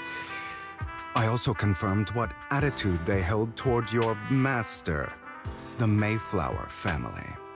Meanwhile, I used my identity in Mockingbird to strike a deal with Hartman and gather information on their collaboration with the remnants of the Exaltists. That's where I got my intel on what Bringer left. Oh, by the way, the crime declaration letter that your dear mayor received, that was also sent by yours truly. He's probably figured that out by now, right? Though I'm not sure if he told you. The mayor learned about the sacrifice attacks through his own means, but lacked an opportunity to take action. That warning letter was precisely what he needed. You aren't hopeless yet. How delightful. In short, I'm more well-informed than your lot because I get around, dealing with all these different important figures. But of course, it comes at a cost, it's only fair. After all, you can't hide the smoke from a wildfire.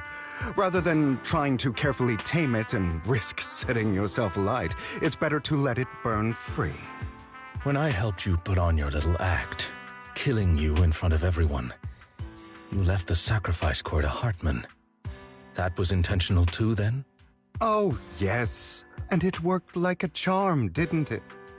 Now no one cares for me anymore, and all eyes are on Hartman. A perfect situation for keeping the Ravenlock family in check while dealing a cutting blow to the Exaltists behind them. Another crucial point is Vivian and Phaethon. I must sever any ties they have with me or Mockingbird. Although I feel bad for Phaethon about what happened, but it had to be done. That's the only way they would be safe, allowing the plan to continue. I noticed that you never turned your blade toward Master Proxy. So, those words you said back then were also... I will bloody my hands. I will carry the weight of my sins. I will become the Abyss. Obviously, it was all an act. My acting has always been impeccable, as you know. Hugo, you're taking such a tremendous risk. Why? Would you believe me if I said it's for justice? But unfortunately, it's not. I want revenge on the Ravenlock family. And I will make sure that despicable excuse for a human being, Hartman, suffers a slow, torturous end. Of course, I also promised Vivian that I would help her investigate the whole thing with the Exaltists. That's all. You don't look too good. Is it your wounds? No. This is the first problem I plan to resolve. Lycon, do you have a place that is sufficiently discreet, quiet, and can take a lot of damage?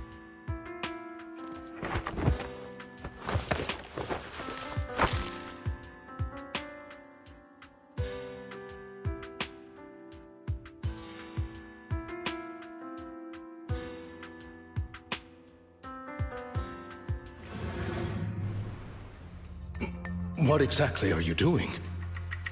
Don't look at me like that. If I didn't have to do this, I wouldn't. Hartman recently obtained a bizarre substance, most likely from those crazy exaltists. After use, it allows control of the victim's mind. To some extent. You were dosed with it? To be more precise, Lycon, I deliberately allowed Hartman to put this drug in my cup to facilitate our previous collaboration.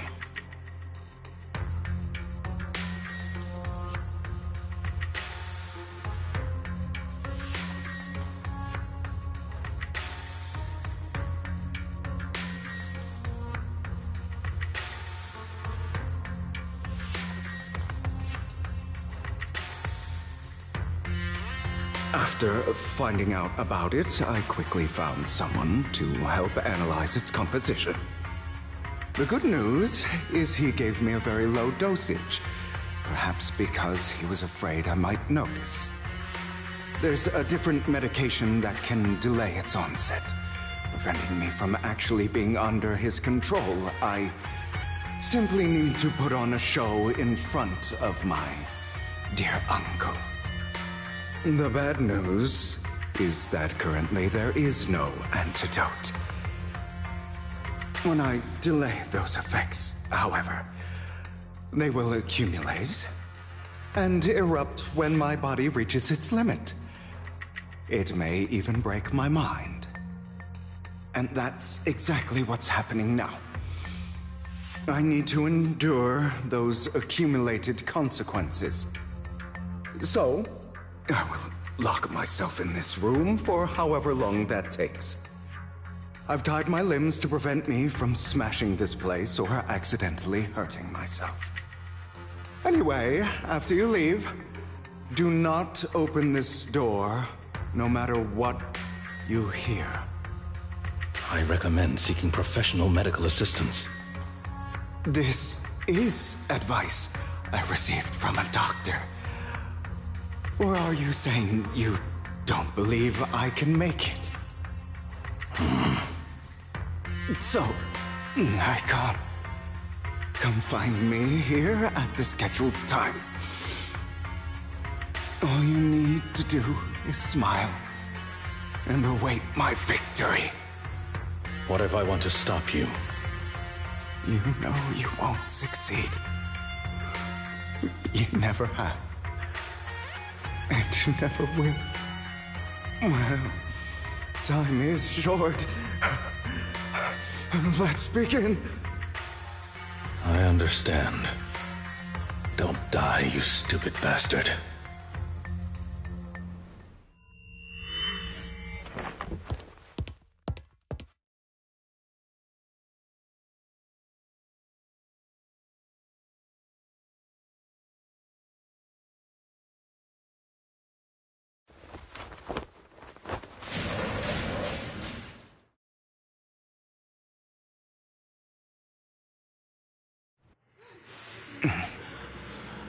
Is this because the side effects haven't worn off yet? Lycon's late. I'm surprised. Or is something wrong with time itself? Looks like someone's over there. Might as well go ask.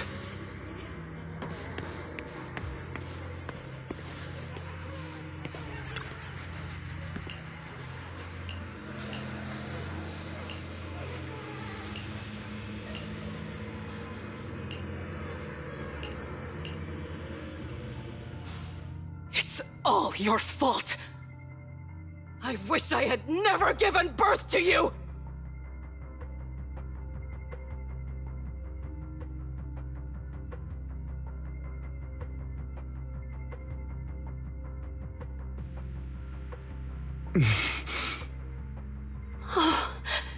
Everything will get better if you just die, right? If you die, he'll come back. We'll have another, more perfect child. One who will inherit the Ravenlock family bloodline.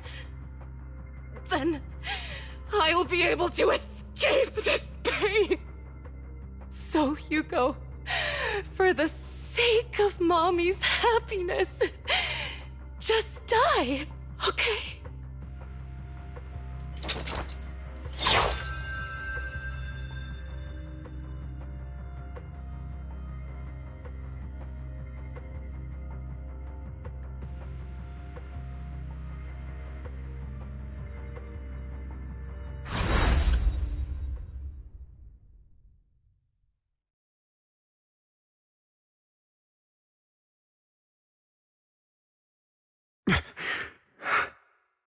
So, I wasn't awake yet after all. That's because you don't want to wake up again. Who are you? I am you. Hidden deep within your heart. Your most true self. You want to kill her, don't you? Your so-called mother. Every time she beat you without reason, when she tried to gouge out your eyes, when she sold you into that hell, laughing all the while. You wanted to be the one to end her life. Why not admit your hatred? As you are, you can hunt her down and make her pay for the living hell of a childhood she made you suffer. Yes, I hate her. I hate her because she was foolish and shallow, greedy and stupid. I hate her because she doesn't deserve to be a mother. She did everything she could to try and get into the Ravenlock family, believing she could live a life of luxury without having to do anything and never realizing she was a pawn, discarded from the very beginning. So she chose to blame me. Blame me for my heterochromia. Blame me for my very existence. But I won't kill her, because I know it won't change anything. She was incapable of loving me, just as she is incapable of loving herself. Have you been brainwashed by that dog? Keeping up the act of being some magnanimous and forgiving fool? Don't compare us. I've simply come to understand love or hate. I make my own choices, and they have nothing to do with anyone else. She sold you to the Ravenlock family for a huge sum of money. She used that money to start a new life without you. While she was indulging herself, you were going through hell in the Ravenlock Manor. Does it not torment you? Do you not feel the hatred? Do you not want to demand answers? Kill her. Only by killing her can you be truly free. For a long time, I thought the same way.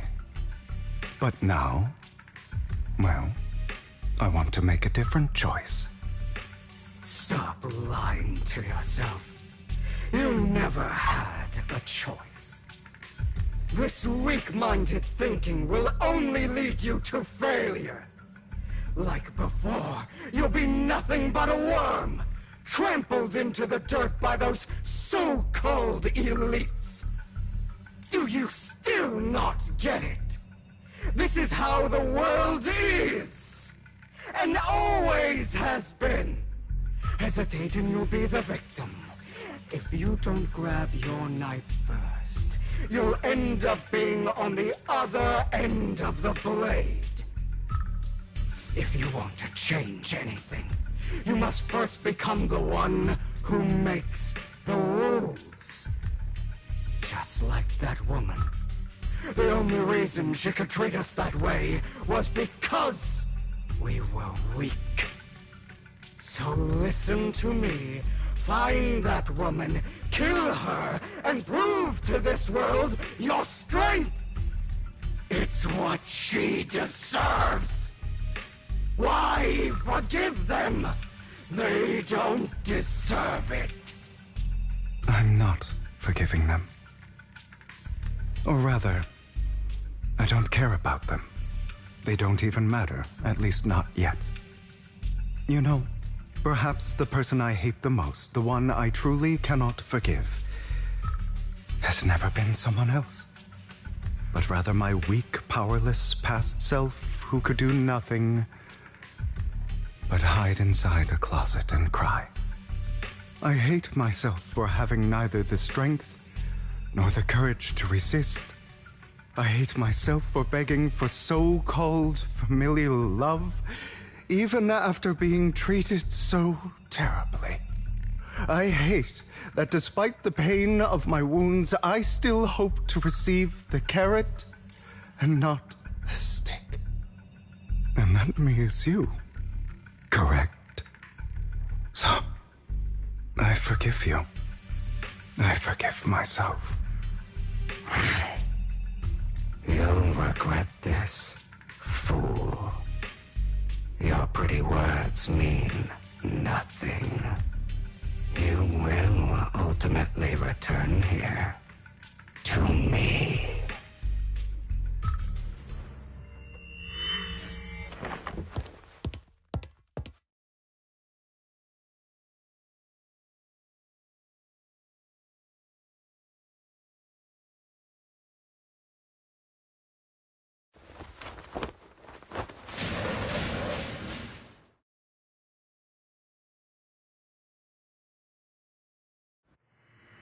I see. This is still an illusion. I wonder who's going to show up this time.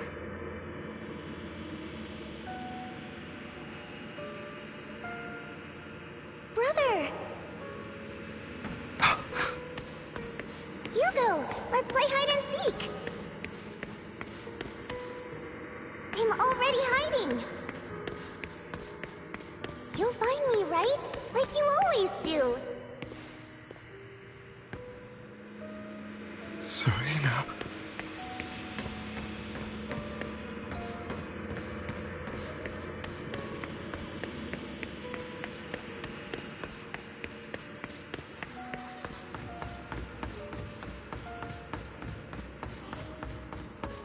You're looking in the wrong place. I found an even better hiding spot this time. Harder to find than any place you showed me.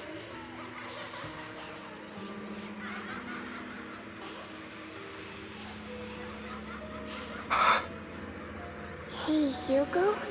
Do you ever wonder why I had to die? It was because of me.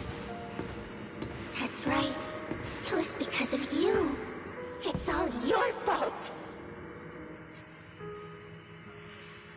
If only you didn't exist, I wouldn't have had to suffer.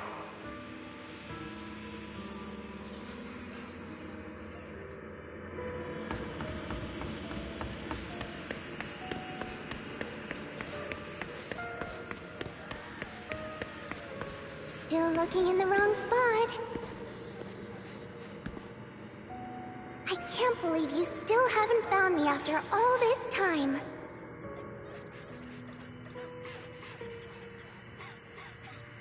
Have you forgotten about me? I haven't forgotten. It's okay. I'll forgive you. I'll still be nice to you, just like before.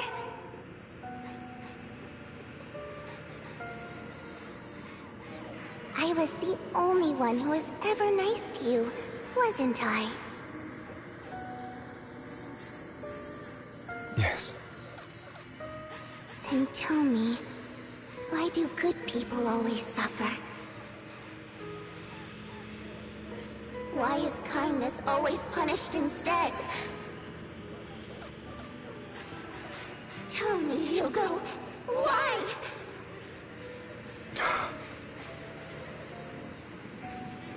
Hugo, are you lost? Go back the way you came. I left you a surprise there.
I told you that you would eventually return.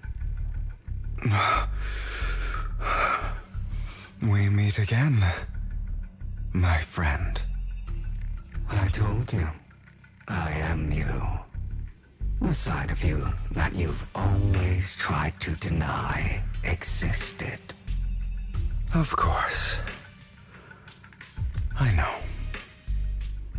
This time it's about Serena. Right? Yes. Your half-sister. And the only child in the Ravenlock family who was kind to you. Unfortunately. It was her kindness that led to her untimely death.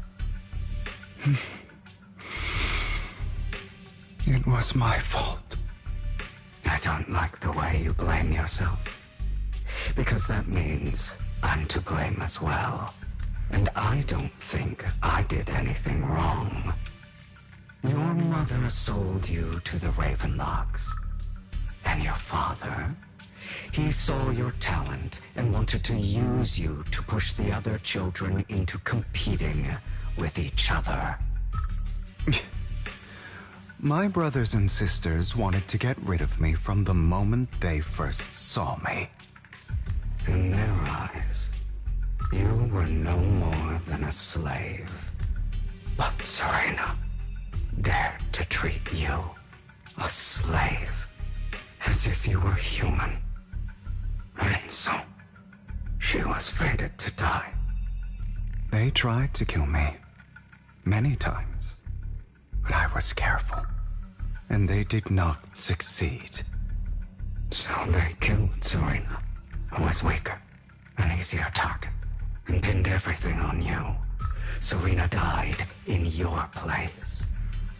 Those cruel brats thought that by reporting this to Father, they could use it to get rid of you, a rival who threatened their positions.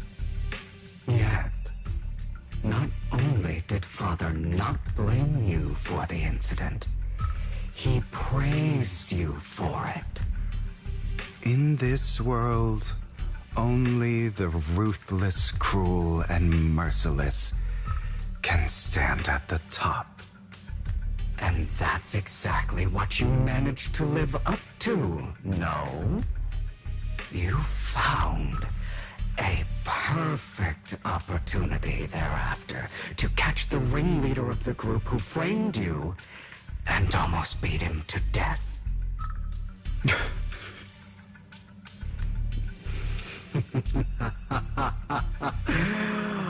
Oh, you should have seen the expression on your face back then. Oh, crazed and manic with utmost delight. I don't remember that.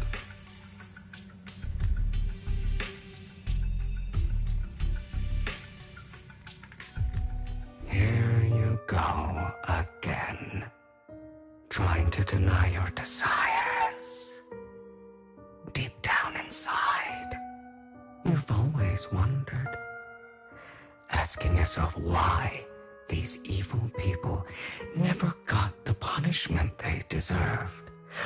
Why the world is so unfair. Don't you want to rip them to shreds? Just like that day when you beat that boy's face into the dirt until he was barely recognizable. His disgusting blood staining your fists. Recall your exhilaration, your cathartic release of rage, that outpour of hatred. That victory belongs to you. You deserve it. Those brothers and sisters of mine are all dead. I cannot take revenge against the long deceased.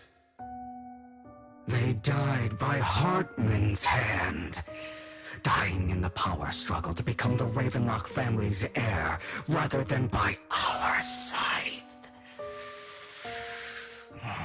Boring. Boring? I find it hilariously ironic. Children who would murder their own kin for scraps of power dead at the hand of their uncle who followed their example. Is that not karma? Power struggles pitting kin against each other, betrayal, suspicion, and hatred between people of the same blood. It's like a curse written into the Ravenlock family's genes. Laughably stupid. Don't forget, my dear, that the same blood flows through your veins.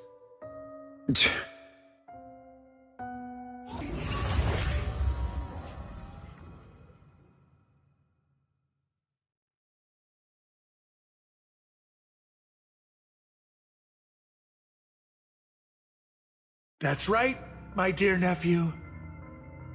No matter how much you deny it, the blood of the Ravenlock family flows through your veins. Survival of the fittest. Only the strongest deserve to live. Only the strongest deserve to rule.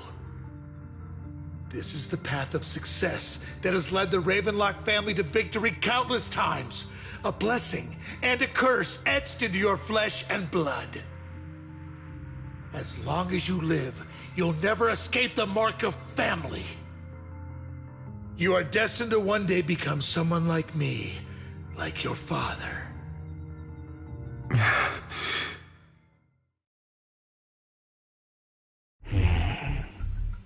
Is that fear I sense? I can see you trembling. Why does the Ravenlock bloodline terrify you so? I won't become like my father.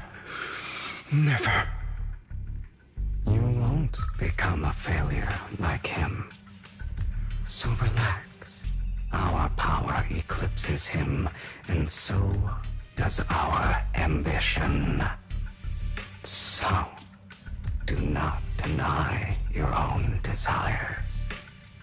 Do not resist your own ambition.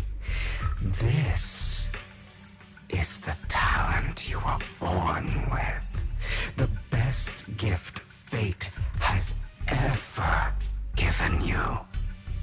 Admit it.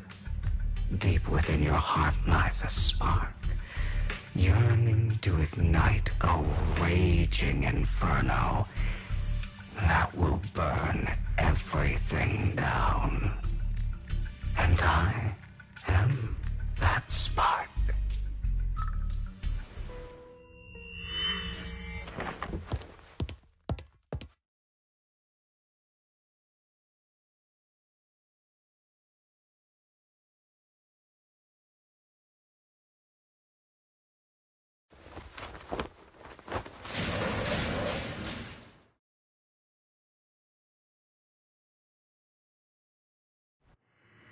Lycon. Never thought I'd be this genuinely thankful to see you.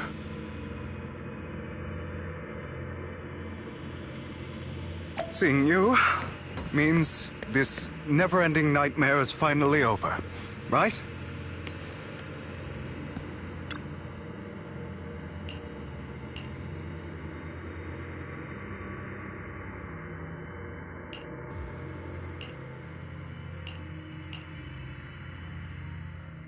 I don't want to hear something like that from you. You have no idea what that man, my father, is really like. A person who stops at nothing for their own interests and ambitions. Just like what you're doing right now. And what do you think I'm doing this for? All of this was part of your plan. You knew where the Ravenlock family was going to be, so you set Mockingbird's target there. To seek revenge, you plotted to assassinate your own father, but he was too vigilant, and you failed. After almost being assassinated, your father was furious and locked everyone in the hall, but was unable to find the assassin. And what a coincidence that a hollow disaster just occurred in the vicinity. So he used it to eliminate all the unfamiliar faces there, turning them into victims of the Hollow, an easy feat for the Ravenlock family. So, the one who killed innocents was my father, not me. You knew what choice an extremist like him would make, and you used the chaos to once again attempt an assassination. This time you succeeded. You killed your own father at the cost of innocent lives. Admit it, Hugo. You don't care about anyone else. The only thing you care about is your revenge. How is that any different from your father? Enough. I'm tired. I may hate him for betraying me, but he wouldn't say something like that. What? You aren't Lycon. You're the other me, hidden deep within my heart.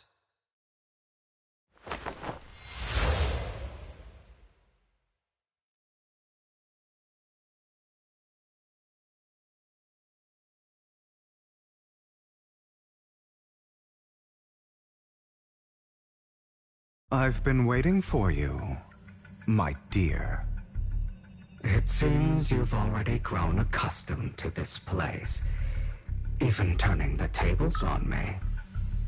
Just as you said, you are me, and I am you. There's no such thing as having an advantage over oneself. We are ultimately one and the same, forever inseparable. Then you should know what I want to say. When you and Lycon split, you didn't even try to clear up the misunderstanding, didn't deny or argue against what he said. Because you realized that deep down, he was right about you. You just hadn't acted on it yet. Some people live only to bring more suffering into this world. Sometimes, murder is what brings justice back into this world. For that, I must stain these hands in blood. That's right. Just like what you said before you faked your death. Were those words really just an act? To slay the dragon, you must first become one with sharp claws, rending fangs, and strength enough to destroy anything. You know the truth better than anyone. If you hadn't hesitated and instead seized the first opportunity to kill your father, none of what followed would have happened. Innocent civilians wouldn't have died. Your partner wouldn't have lost an eye and both legs trying to save people. And Mockingbird would have never gotten to that point. You can save more people. Save good people. Save more lives than the evil ones you take. I've spent countless hours in regret over that incident. So why not submit to your true nature? You want to be the judge, jury, and executioner of this world. And you can. I wasn't responsible for Father's death. The true mastermind is my Hartman. His schemes to kill the head of the family were all so he could take control. Mockingbird was simply unlucky enough to get caught up in it. So, for a behemoth like the Ravenlock family, with its roots so deep, a single person's death, regardless of who that person is, wouldn't change anything. Of course, whether it's Tops, the Mayflower family, or even the entire world, it's actually all the same. I refuse to be dragged down by pointless hatred any longer. You foolish, stubborn idiot. Do you understand the power of hatred? Have we not come this far precisely because of it? Or are you going to follow Lycon and Jack's twisted logic? Come on. You don't actually trust anyone? Otherwise, why would you hide this whole scheme of faking your death from them?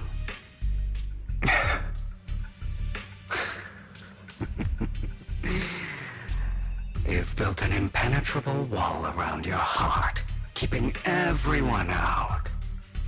Of course you are right to do so. No one in this world can be trusted. Always. All you'll receive is hatred from your own blood and no love. Suspicion from your companions, and betrayal that comes all too easily. But the most ridiculous thing is that you want them to trust you. You stay silent and long for them to notice your suffering. You yearn for your companion's understanding and trust. Idiot. That's why you are incapable of exploiting them for your own ends. You care about their safety even more than your own.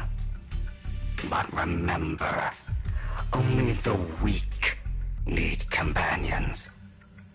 And we are children born from hatred. We are different from them. I will never be like them. And I don't need to be. Come. Let me show you what powers we can wield. But you are me. And I'll never lose to myself.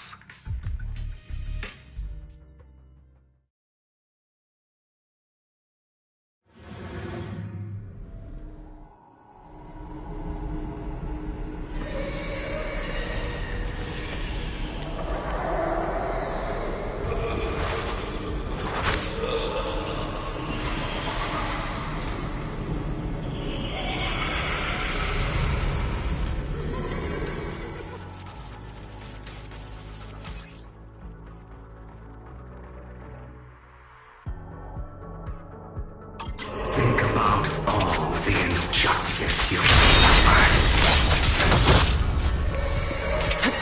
If you choose to forgive, you're betraying yourself. You know that.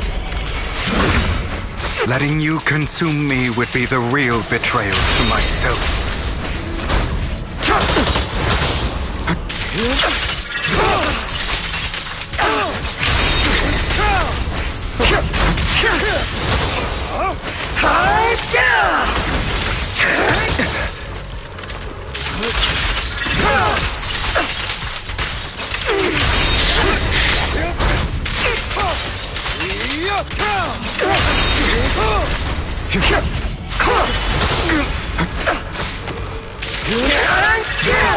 You're just afraid to admit it. Not fair.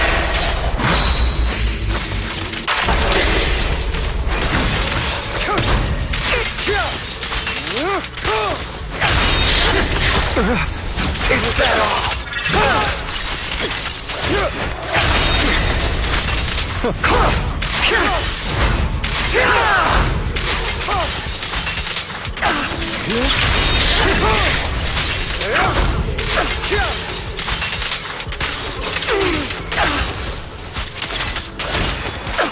You're too scared to face your true self and what you truly desire.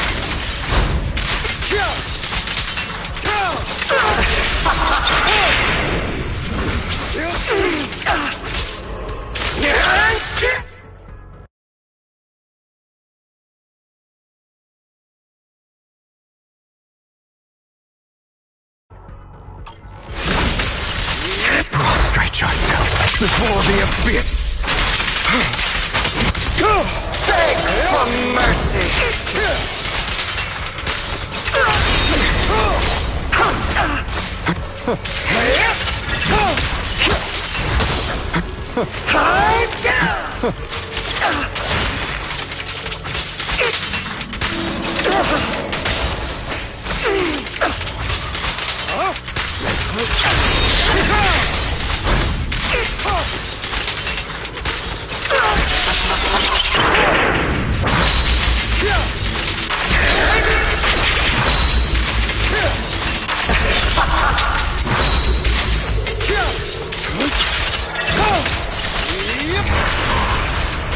Are you trying to kill me?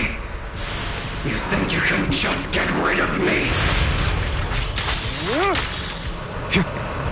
Without me, you are nothing. For what it's worth, thank you. Don't be afraid. You and I are inseparable. You're part of me, just as I am part of you. Fancy words won't change anything. No. It's not just platitudes. I finally understand now. Some pain only fades when it's seen, when it's accepted.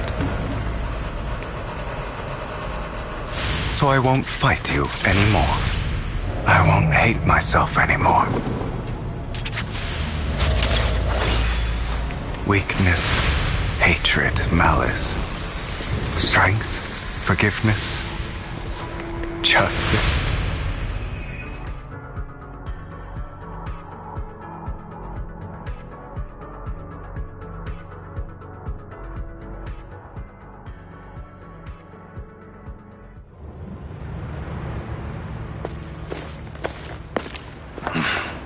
Hugo, it's time.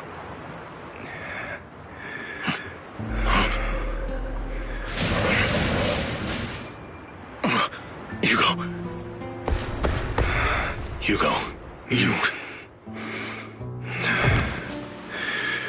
Did I scare you? I made it through. I won. No praise for me, my dearest partner.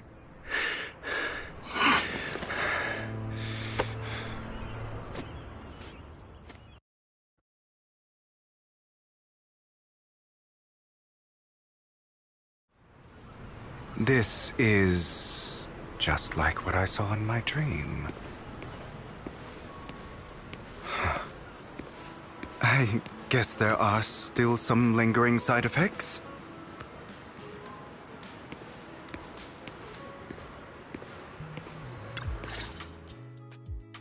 Ah, my former partner. You're still as punctual as ever. Are you sure you're fully recovered? How about we fight, and I'll show you how recovered I am. I refuse to fight someone who is in need of medical attention.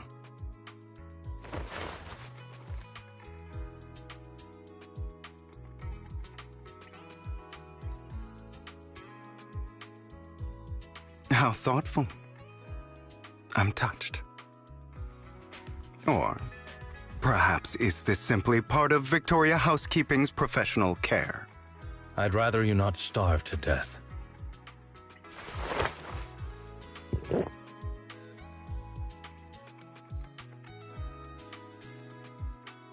Not to your liking. I'm fairly certain this is the same kind as before. No. I've just gone too long without food. It feels a bit uncomfortable. Either way, thank you. Now tell me, what exactly happened in the warehouse? Just going a bit crazy from... you know what? Were you expecting anything else? But I did have a very long dream. A dream about many things from the past. If I had to put it into words, it would be like giving myself psychological therapy. You seem like you could benefit from some too. How about it? Want to book a session with me? Trust me, I'm a pro. Seems you really have recovered. Well, of course. I'm feeling pretty great right now. Like I could argue with you all day on every petty detail of who exactly was in the wrong back then. I wanted to ask, what you said about Mockingbird before, when you faked your death, was that part of the act? Oh, you mean the part about how Mockingbird has never really changed anything or saved anyone. I didn't expect you to still be so hung up on this. Interesting. After all, it was you who chose to betray Mockingbird. To betray me. Just as I said before, I never considered Mockingbird a failure. Perhaps Mockingbird deviated from its origins, but it has its value. You shouldn't reject the things you've done. Or Mockingbird. I have contemplated this before. Yes. Mockingbird has helped some people and has genuinely managed to cause trouble for those who abuse their positions of power for evil. Yet those in high positions still possess immense resources, and the people we helped remain destitute and suffering, willing to become slaves to those in power for scraps. But just as you said, even if what we did was childishly idealistic and flawed, as little as we actually achieved, even the slightest change is by no means meaningless. Nothing holds more value to me than Mockingbird.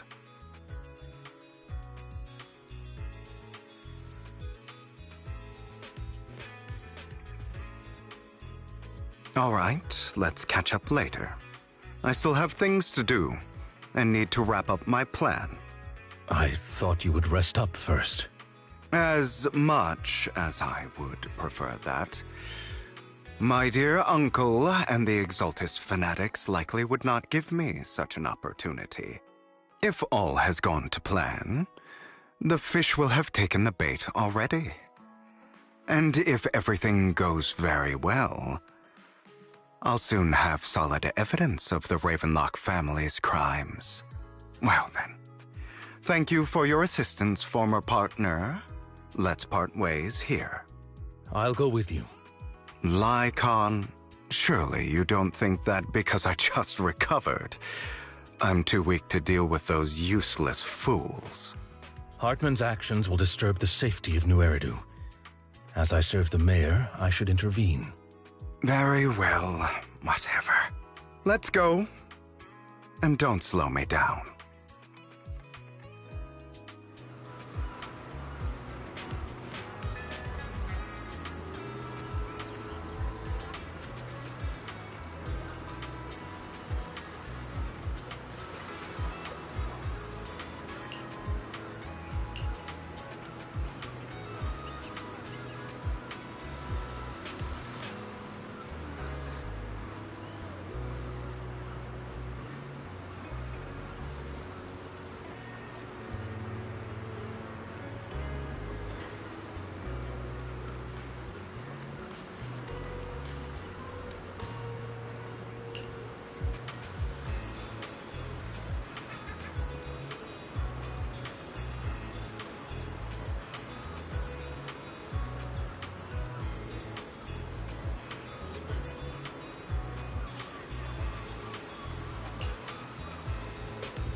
I'm sure you've heard about the missing workers from companies under the Ravenlock family, too.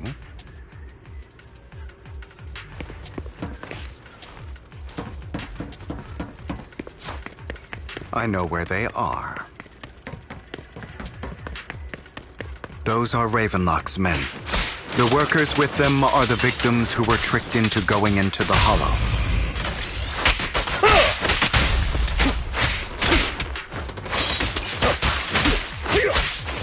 What? Can't. Come on. Let's get them out of here. Allow me to reap your soul.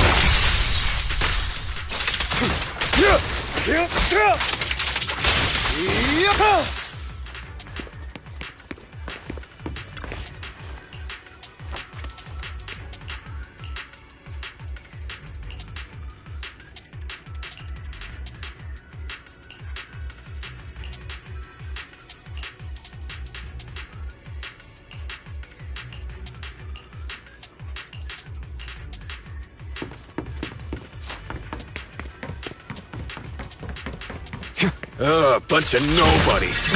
Annoying as hell. Kill them! You're welcome to try.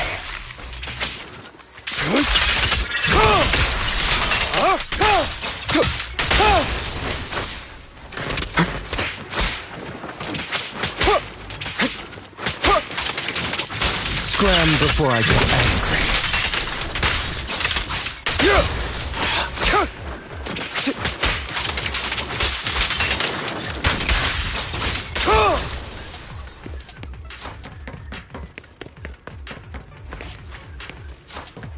More workers here. And quite a lot of them.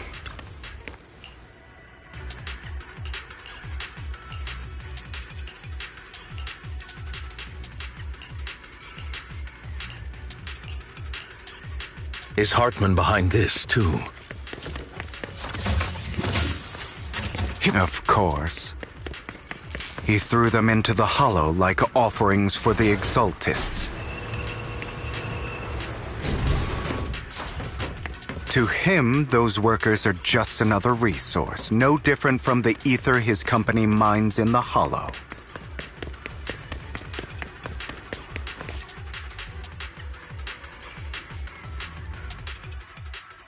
There's more over there. Let's hurry. It's different this time. Don't rush in. Let's listen in on what they're saying first. I still need more direct evidence to ensure the plan is absolutely foolproof. The compensation you promised. It's all real, right? All we have to do is follow you into the hollow for some simple tasks, and you'll give us a huge sum of dennies. It sounds real suspicious. Shut your trap. You keep yapping and asking questions. If this is all so suspicious, why were you so eager to sign up for it? Because I don't have a choice. My daughter was previously caught in the hollow disaster and suffered severe corruption. The treatment costs have completely drained our family's savings. So that's why... It's the same for me. A serious illness at a senior age. I need the money. Who would risk taking a job like this unless they were desperate? I'll do it. No matter how suspicious. As long as I can get paid, I'll do anything. Even risk my life. Wait, you people from the Ravenlock family, you're part of a big company in Tops. You wouldn't go back on your word, right? Don't worry, you'll get every denny you were promised. But before we start, you all need to take this medicine first.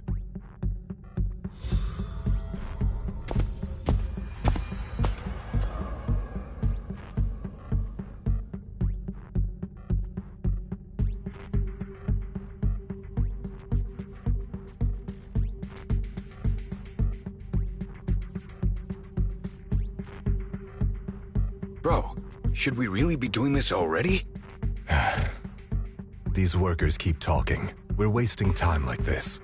And the sooner they take it, the sooner it'll be over. Consider it an early release for them. What? You didn't say anything about having to take pills before. Look, this is good stuff, all right? It'll increase your ether aptitude. There's tons of people who'd kill for something like this. Exactly! You'll be working in the hollow for several hours. This is essential medication. You have to take it before we continue. If you refuse, then you can forget about the job. Of course, you won't receive the compensation either. Lycon, what are you doing? Rescuing those workers, of course. There's clearly something off about those pills. We can't let them take them. Now is not the right time. As I said, we need more evidence to ensure the plan works. And as I said many years ago, you can't exploit innocence to achieve your goal. So that's how you see it. If that's not what you want me to think, then explain everything to me. All right. It's a little complicated, but simply put, these workers will be fine. Of course, it's your choice to trust me or not. But if you try to rush in, I will stop you. I trust you.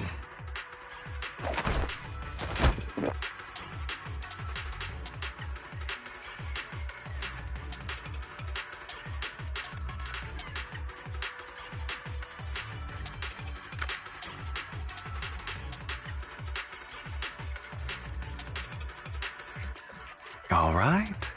That's the evidence. Now we can go and beat them into the ground as much as you want. Don't forget, you owe me an explanation. Also, don't overdo it and kill them, even if they're the worst of the Ravenlock family. All right, Your Holiness, Saint Lycon. Who the hell are you? Why don't you take a guess? We're the ones here to stop you.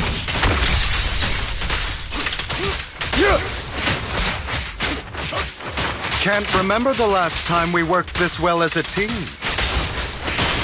Your legs? How are they feeling? Order and madness. I'm fine. To be honest, I think I prefer the way you used to fight. Repent! You had a lot more aggression. I've merely learned to control my strength.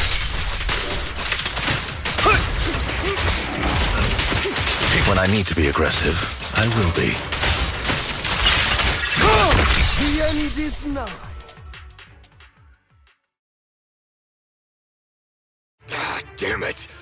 Who the hell are you? How dare you mess with the Ravenlock family? Ravenlock. Savor the name while you can, for it will soon cease to exist. What's that supposed to mean? It means exactly what I said. I think this might be good for you. Sever your ties while you can. You still have a chance to walk your own path. The family's honor comes above all else. Is that really what you think? I saw the compassion on your face just now. You're not from the main family, right? That's why you were assigned to these trivial tasks.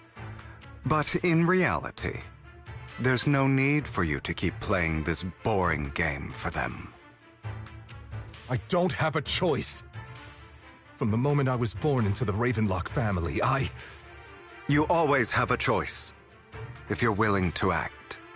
All right, let's end the small talk here.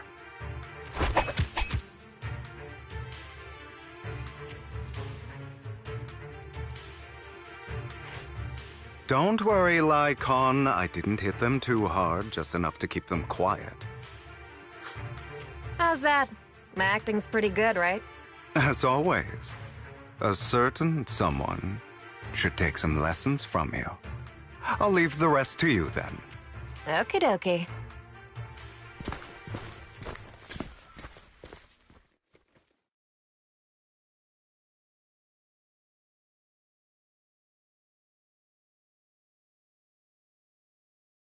Okay, now can you tell me exactly what's going on here? As you can see, that worker just now was actually an informant of mine. The pills were swapped out with vitamin tablets. Outside of this batch, some workers have already taken the actual substance Hartman has. But rest assured, the antidote for it is already in development.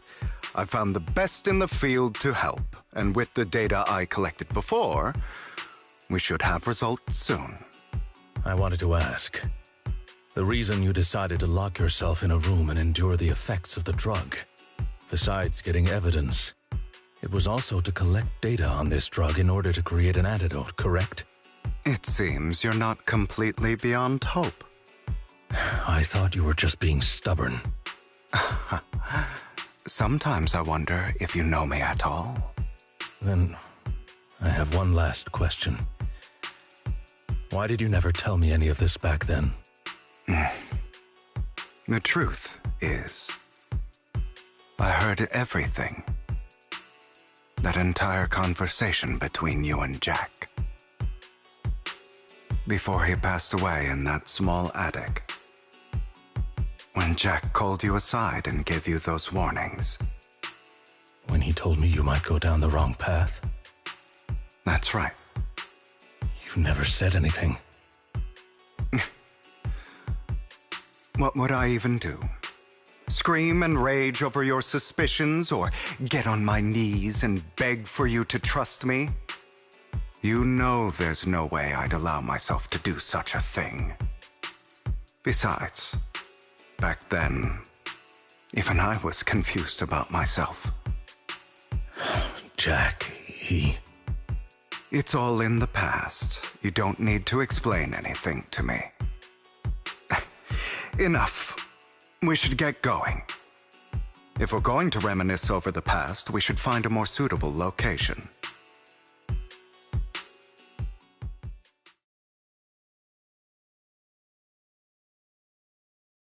Lycon? That incident back then.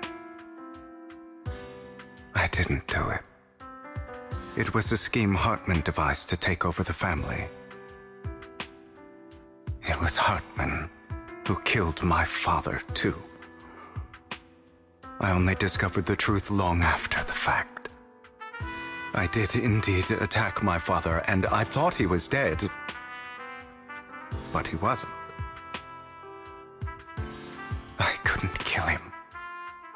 And even before that, if I hadn't hesitated, none of what followed would have happened. Even now, I still think they deserve death. But I no longer care to personally deliver that fate. They're beneath me. And I have more important things to do. You... I know we may never agree on that point, Lycon. I once wanted to fight against those ugly truths that defined me, but I discovered that the more I rejected them, the more painful it became. So, I could only accept that crazed, hateful, and malicious side of myself. As long as I know I will never become like my father, like Hartman, that is enough for me. You've changed. But I think that might be a good thing. Don't patronize me. You've changed a lot too, compared to before. I still disagree with Jack's words, and I won't forgive your betrayal. I will walk the path I believe is right, even if I must tread over thorns and through the mud. But I will also allow you to walk your own path, Lycon. Should I say thank you? You're welcome. Come to think of it, we haven't talked about your legs and eye. It was just an accident, not your fault. I'm doing well now. I hope you are too. On the contrary, perhaps I should be the one apologizing. I misjudged you. I used to think you wanted power, that everything you did was for your own ambitions. I thought you wanted the power to pass judgment on all in this world like a god. I am a god. I am my own god. Or you could say that in this world, everyone is their own god. There are many things that we are powerless to change. But there are also many choices we can make. Just as I said before, I am the only one who can kill me or save me. I'm glad you think that way. Let's go. I still have one last thing to do. To witness the end of Ravenlock.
You really think you can take my place if I die?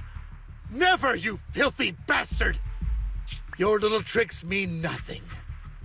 As long as the Ravenlock family stands, I can still get back on my feet. You still don't get it, do you? This was never about avenging my father. And I don't care about taking your place. I didn't come this far just to kill you. That'd be pathetic. Right on cue. Why don't you take a look at this, Uncle? On behalf of TOPS, I'd like to clarify that we had no involvement in the Ravenlock family's actions. TOPS is officially terminating all partnerships with the Ravenlock family, effective immediately. We will have no further affiliation with them. Are you crazy? What the hell do you get out of ruining the Ravenlocks? You want to be a petty thief forever? Thief? Oh, Uncle. Allow me to reintroduce myself. I'm the name people whisper about. The one who robs the rich and gives to the poor. I'm the master con artist who can fool anyone, anytime. I'm the leader of Mockingbird. The one who turns every headline into my own stage. I have friends who'd catch me if I fall, partners who'd shed tears for me, and allies who always have my back. I am Hugo Vlad. You're the one who needs the Ravenlock name. I never did. You ungrateful bastard! You should have never been born. You flatter me. Same goes for you, Uncle.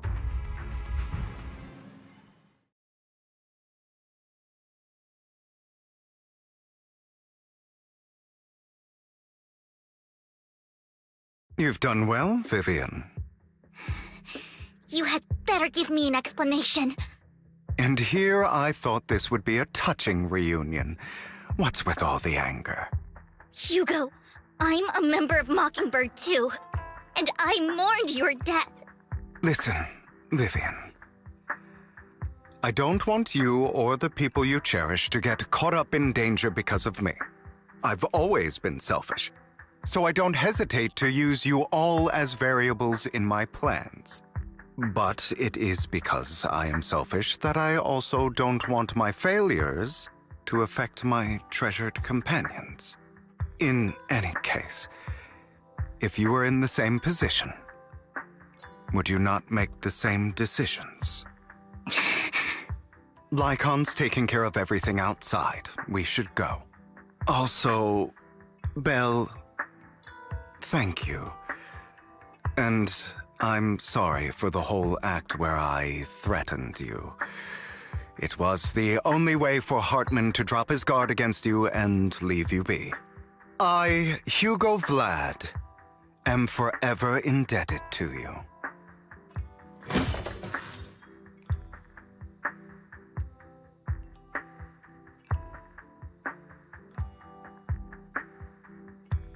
Master Proxy, although it is late, there is some important intel that I must give you now.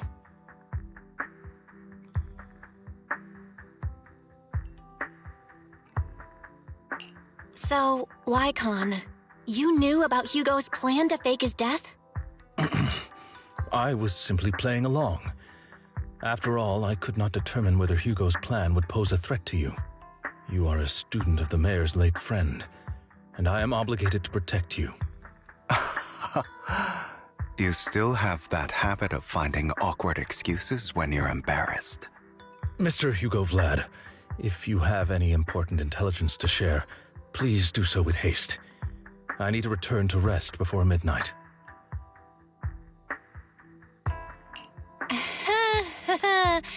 You two sure are close. For the sake of a certain old fossil's sleep schedule, I'll keep it brief. I learned from Camille that Dina intends to embed the sacrifice core into the sacrifice. Apparently, it will make the sacrifice much stronger. Sacrifices created this way will not retain their minds and will indiscriminately attack all living beings, including their creator. So the Exaltists don't do this. It would bring them no benefit. But Dina's concoction can control people's minds. If a person takes the pill and is injected with the serum Landon left behind, the sacrifice would be under its creator's control.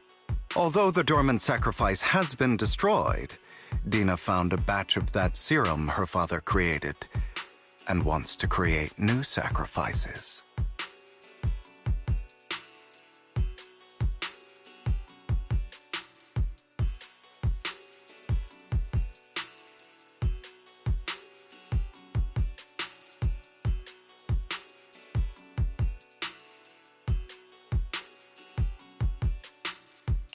Never mind the sacrifice. Hartman's sacrifice core is a fake. We don't know where the real one's gone.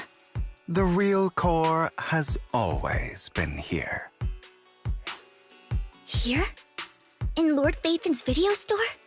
Vivian, do you remember when I suggested you give that collectible to our dear proxy? I remember. But that was just an ordinary pendant. And I've met the person who submitted it. She has absolutely no connection to the Exaltists. How about our dear proxy take out that pendant so we can take a look?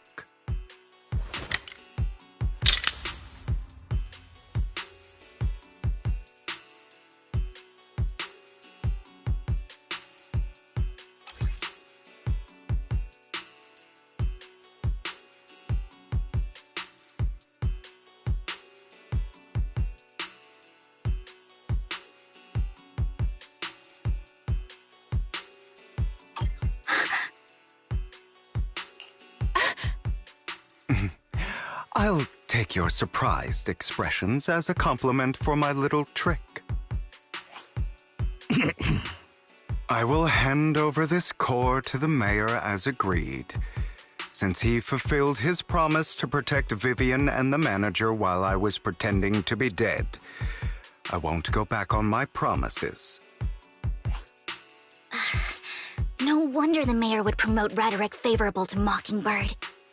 I can't believe I thought he was actually being sincere.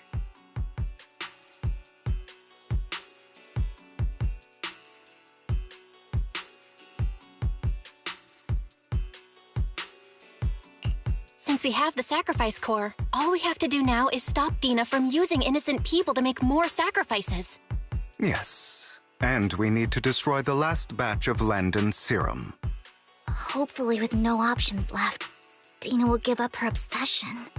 All right, that's the important stuff. I'm going to go and confirm where Landon's serum's been stashed. I'll contact you again once I have something.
Landon's stash should be somewhere nearby.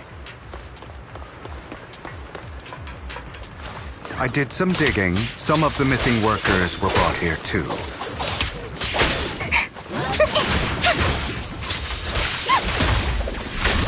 Dina's getting ready to make her move. Don't worry, we'll clear them out.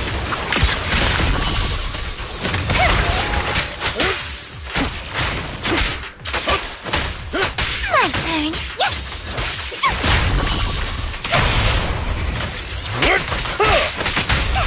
I'm here.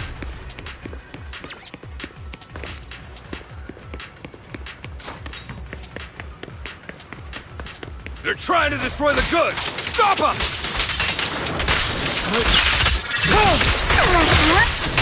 We need to take care of the guards first. Can't handle it?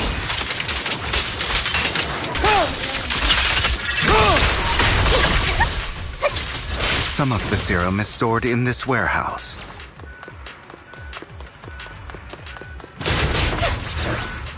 You're not taking anything from here! Hugo, get the guards first.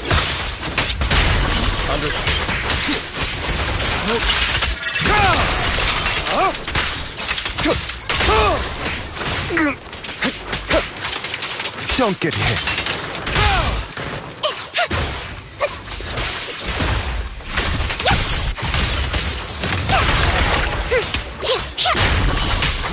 Time to hunt.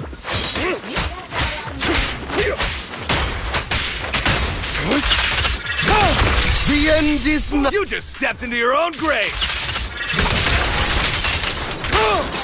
Watch out!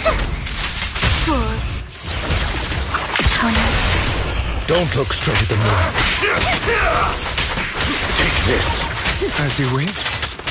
Prostrate yourself before the abyss.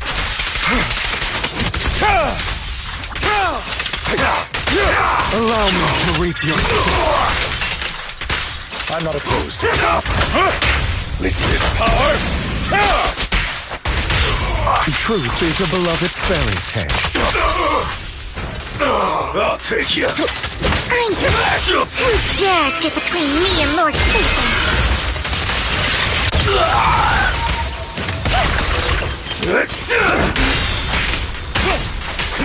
Time to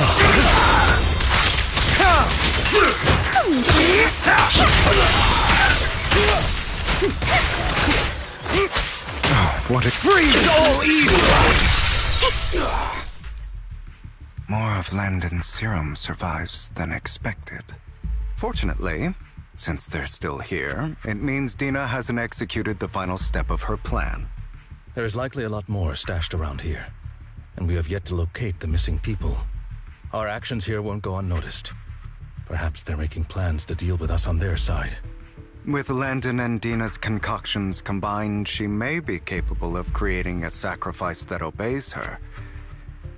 If it comes to that, this will get far more troublesome. How about we split up? Hugo and Lycon will destroy what remains of the substance around here, and Vivian and I will go search elsewhere. Very well. Let's go with your plan. But be careful if you encounter Dina and her people. According to Camille, she's absolutely obsessed with completing her father's dying wish. Who knows what she may try? Let's part ways here for now. And perhaps the other manager could use EOS to guide us. Sure. I've been feeling better these past few days, so just follow me. It's only now that I realize how fortunate we are to have two Lord Faithins. Although, I feel like our work's doubled. In the past, Belle and I would only ever work on the same route. Greater power means more responsibility. And in any case, I'm sure the mayor would be able to provide double compensation. He's a very generous person, after all. Right, Lycon? I will request additional compensation from the mayor. Compensation is just one aspect. It's one thing with Belle being in the Hollow in person. but now with us working on separate routes, I can't help but worry even more for her safety. Oh, but I trust in your abilities. I'm just not quite used to this.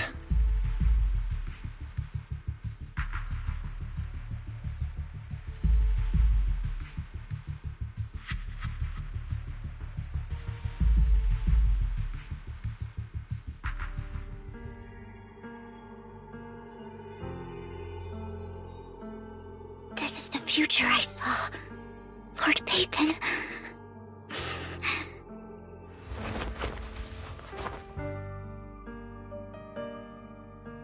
I'm sorry. This time, I will make sure the future I saw does not come to pass. I don't want to bring you misfortune. That's all I wish for.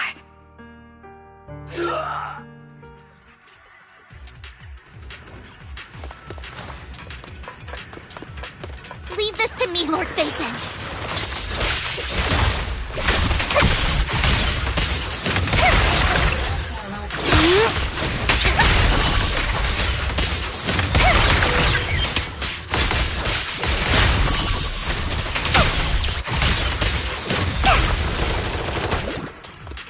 Lord Pathan, there might be more serum here.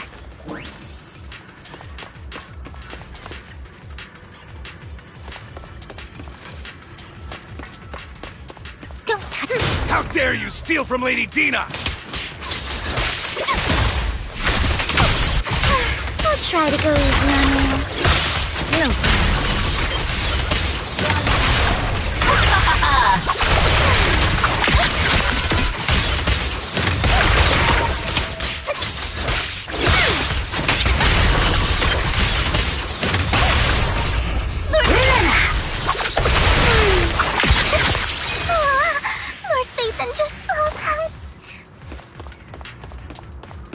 There are containers by the fissure.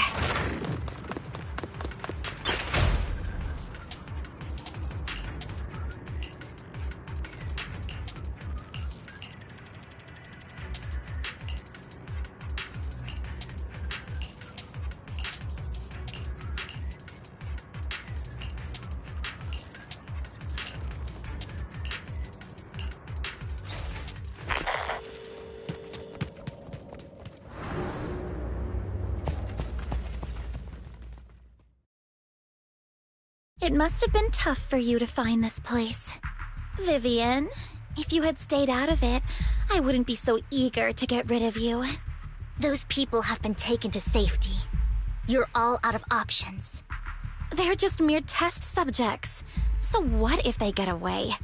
There will always be people consumed by greed, and therefore, they will come willingly to me. In any case, what are a few sacrifices in comparison to the completion of Father's grand ambition? Dina, you deceived those people. They didn't come willingly to you. You tricked them, just like Landon did back then. Deceived? Father gave hope to those who had everything taken from them by the Hollows. Vivian, you once rejoiced at the hope Father offered you, too. Before Father took you in, you were no more than an omen of disaster that no one wanted. It was Father who gave you shelter and a purpose for existing. Do you remember the first time you bestowed a blessing under Father's guidance? How did you feel when that person looked at you with adoration and gratefulness? That was the first time you felt hope. Like your existence had a purpose, right? Don't forget that it was Father who, through what you call deception, gave you hope. And you, what have you done? You basked in Father's attention and everyone's adoration, only to destroy everything. Do you think that by leaving the Exaltists, those people will live better lives? Of course not. Those who suffered under the Hollows will only continue on as walking corpses, without the hope Father gave them. Do you really think you're some sort of savior, Vivian? In the end, you're just an ungrateful brat who brings misfortune to those around her. It was you who destroyed everyone's hope. Not everyone wants to live in false hope, Dina. You say it's because of greed that people willingly become your sacrifices. Perhaps those people aren't entirely virtuous. But that greed is just wanting to live a better life beyond the Hollows. What you and Landon have done was never about giving people hope, but exploiting it. Stop lying to yourself. Deep down, you know what Landon did was cruel. No. Back then, when Landon wanted to inject you with the serum, the fear in your face was as plain as day. I saw it all clearly. If all of this is as righteous as you claim, then why did you make such an expression, Dina? Don't look at me with such pity! Father did nothing wrong. All of this is to make something of the Hollows other than disaster. That's everyone's only hope. Dina, it's not too late to stop. Stop living in this lie. You know what would happen if a sacrifice loses control and escapes the Hollow. It's not the Hollows that are to blame for those people's deaths, but the hope you keep talking about. That will cause more despair and claim more lives. That is merely the necessary sacrifice to accomplish a greater goal. No one deserves to be a sacrifice. Your hypocritical magnanimity disgusts me. I can always go and get more test subjects if they've escaped. And I will be able to replicate Father's serum with enough time. With you gone, I'll be able to complete Father's gift to the Creator and fulfill his last wish. Camille, release the failed subjects. Lady Dina. Camille, are you going to do what you did before? You keep saying you'll follow the Creator, but it's all lies. Lady Dina, the Hollows took my family from me. I understand that there's no way to get back what I've lost. It was Lord Landon who told me that the Creator would guide me. One day, Hollows will no longer be disasters. Everyone will be able to survive inside them. I look forward to the day when this hope becomes reality. I watched you grow up, and I know that you've always looked up to your father. He gives you hope, and I destroyed that hope with my own hands. I know the pain of loss, so I've always felt guilty. I want to atone for the hope I destroyed. But Dina, I don't want to ruin more lives. And I don't want to continue watching you destroy yourself. Vivian is right. Not everyone wants to live in false hope. So, please, stop. Camille, are you abandoning me too? I'm not abandoning you. I just don't want to see you go past the point of no return. The point of no return? I passed that point ages ago. No, Dina. You can still turn back. I'll be your way back. Where are you going, Camille? I made a deal with Hugo and the mayor. If someone needs to take the fall for this, let it be me. I did it. All of it. I've been forcing Landon's only daughter, Dina, to research how to create sacrifices. I colluded with the Ravenlock family for my own gain. Everything Dina did was under duress. Since I've kept her captive for so long, she doesn't have the skills to survive as an independent member of society. She'll need a caretaker and teacher. Someone who will look after her and educate her. No! I refuse, Camille! I refuse to accept this!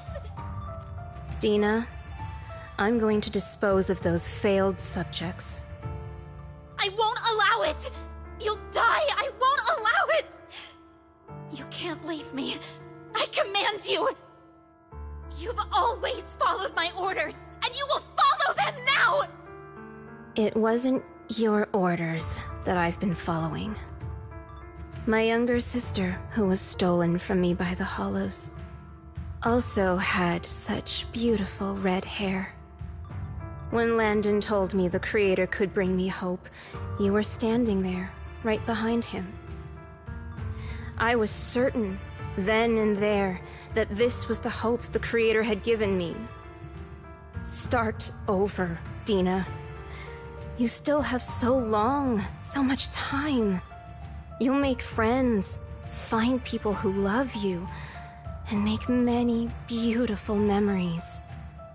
That's not what I want! Camille, you're not allowed to die! I won't allow it! I won't allow it! Goodbye, Dina. And I'm sorry, Vivian. I'll leave the rest to you.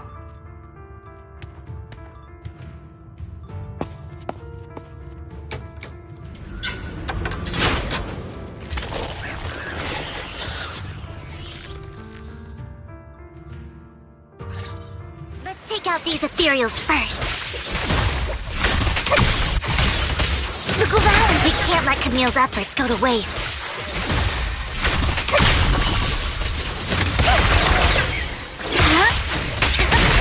Don't you know? Take my trust dirty and you'll pay.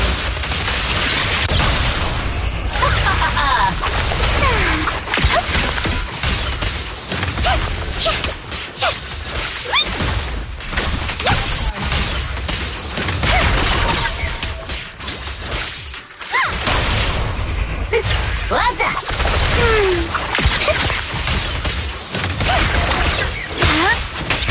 Ambush! The wind is perfect today.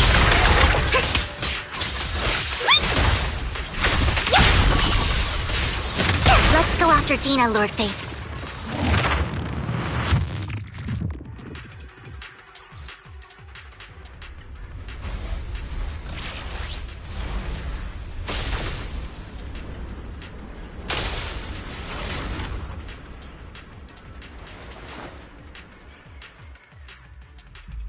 Are you satisfied now, Vivian? You were the one who brought yourself to this point. You're saying this is all my fault? Losing my father, losing Camille. I wish you had never come into my life. At first, when Father brought you home, I was happy. There are so many Exaltists, yet Father never allowed me to get too close with any of them. I never had any friends either. But when Father brought you back, he told me to take good care of you. That you were my first friend. I was also so happy the first time you took my place in helping Father select a person to receive the blessing, because it meant you were different from all those other people. You could stay with me, but soon I grew jealous. You took the attention that should have belonged to me. You even took Father's love from me. It's only because of my... I know, but... Vivian, jealousy is something you cannot control. Of course, the same goes for fear and hatred. I was terrified that one day you would look at me and shed tears. I knew if that day ever came, Father would not hesitate to force the blessing. And when that day did come, I hated you for causing my father's death. Tina... You knew everything about what happened back then, so...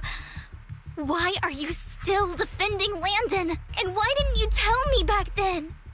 If I had known earlier, maybe I could have found a way. Because it's the only thing that makes me more special than you, no? It proves I had Father's trust. I was more useful to him. Vivian, you said you wandered without a home ever since you were young. Hated by anyone you encountered. You were happy to gain recognition from everyone and help Father when you were among the Exaltists. But in the end, you discovered you were being used, so you felt betrayed and hurt. Then, what about me? All I ever had.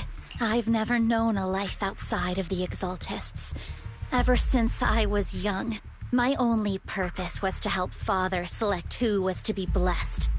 The only purpose I had was my father and the Exaltists. I've never been taught anything else, Vivian. It is what little value I have, and have ever had. In the end, you took even that from me, and completely destroyed it. You think you're doing good and fighting evil. You've only managed to affect a small part of your world. But have you ever wondered if maybe that's all there is to my world? I never wanted to hurt you. You were also my first friend. And that's why I wanted to save you back then. Save me? You and Camille all talk about saving me. Why don't you understand? To me, loss is so much more painful than death. Tina, you can start over. Everything Camille did was so you could live on. Let's leave the Hollow together. There are so many amazing places in New Eridu. This time, I'll take care of you. I've also met so many amazing people. I'm sure they'll love you too. Okay, Tina? Vivian, I can't forgive you. And I don't want to forgive you. I have nothing left.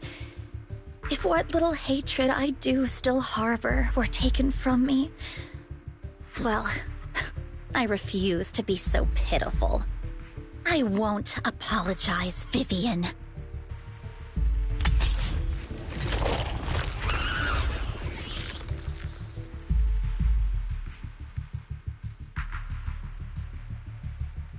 I don't want to hate myself, so I can only hate you for killing my father, and hate Camille for leaving me.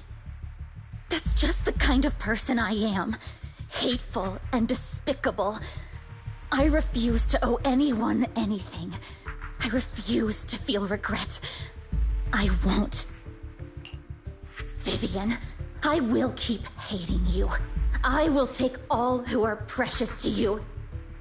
I will also hate Camille, so I won't do as she wished and start a new life. Vivian, if you had never existed, if I had never... Lord Phaethon, please do not interfere. She was my first friend. I'm going to bid her farewell.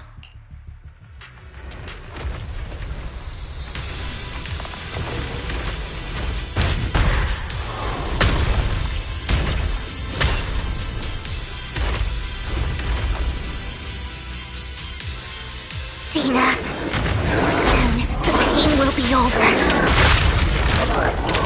Lord Phaethon, don't come any closer!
Get between me and Lord Phaethon.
happened? What the...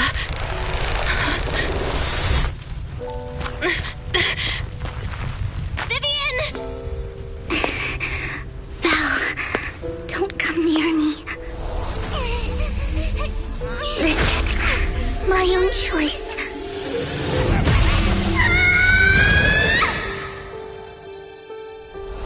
I will change the fate I saw. Vivian! I just want you to remember me when I looked my best.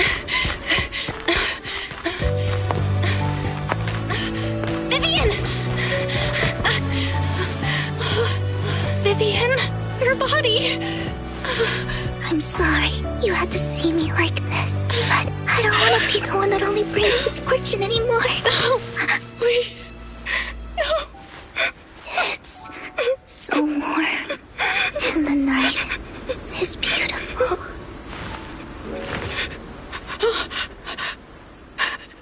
Vivian?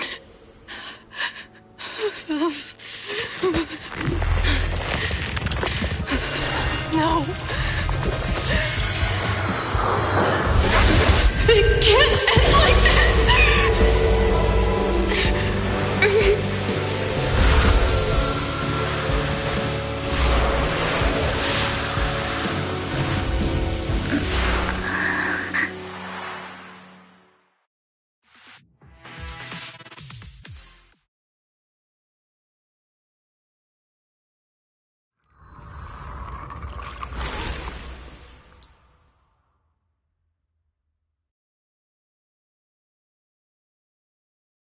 Belle, you're scaring me. Belle, I'm so glad you're awake. What happened? I remember Vivian and I... Wait, where's Vivian? She injected herself with Landon's serum! Hugo and Lycon brought you out of the hollow. You were in a coma and... I'm so glad you're safe. And... you said Vivian used the serum on herself? But she looked fine to me, barring a couple of scratches. Hugo sent a message earlier saying he got her checked over, and she was alright. Can you recall what happened? The situation was dire, so Vivian used the serum on herself to defeat the ethereals. I saw the crystallization process starting to occur. And then I can't describe it. But I think I saw something. At the time, all I was thinking about was wanting to remove the crystals from Vivian. I don't even know what I did. But then I passed out, I guess. What happened after that? When I led Hugo and Lycon there, it was just you and Vivian lying on the ground. We didn't see anything else. Never mind that for now. Belle, do you feel any discomfort? Just a bit dizzy. For tonight, just get some rest. Hugo and Vivian said they'll come over tomorrow, so we'll discuss everything then. Okay. Good night, then.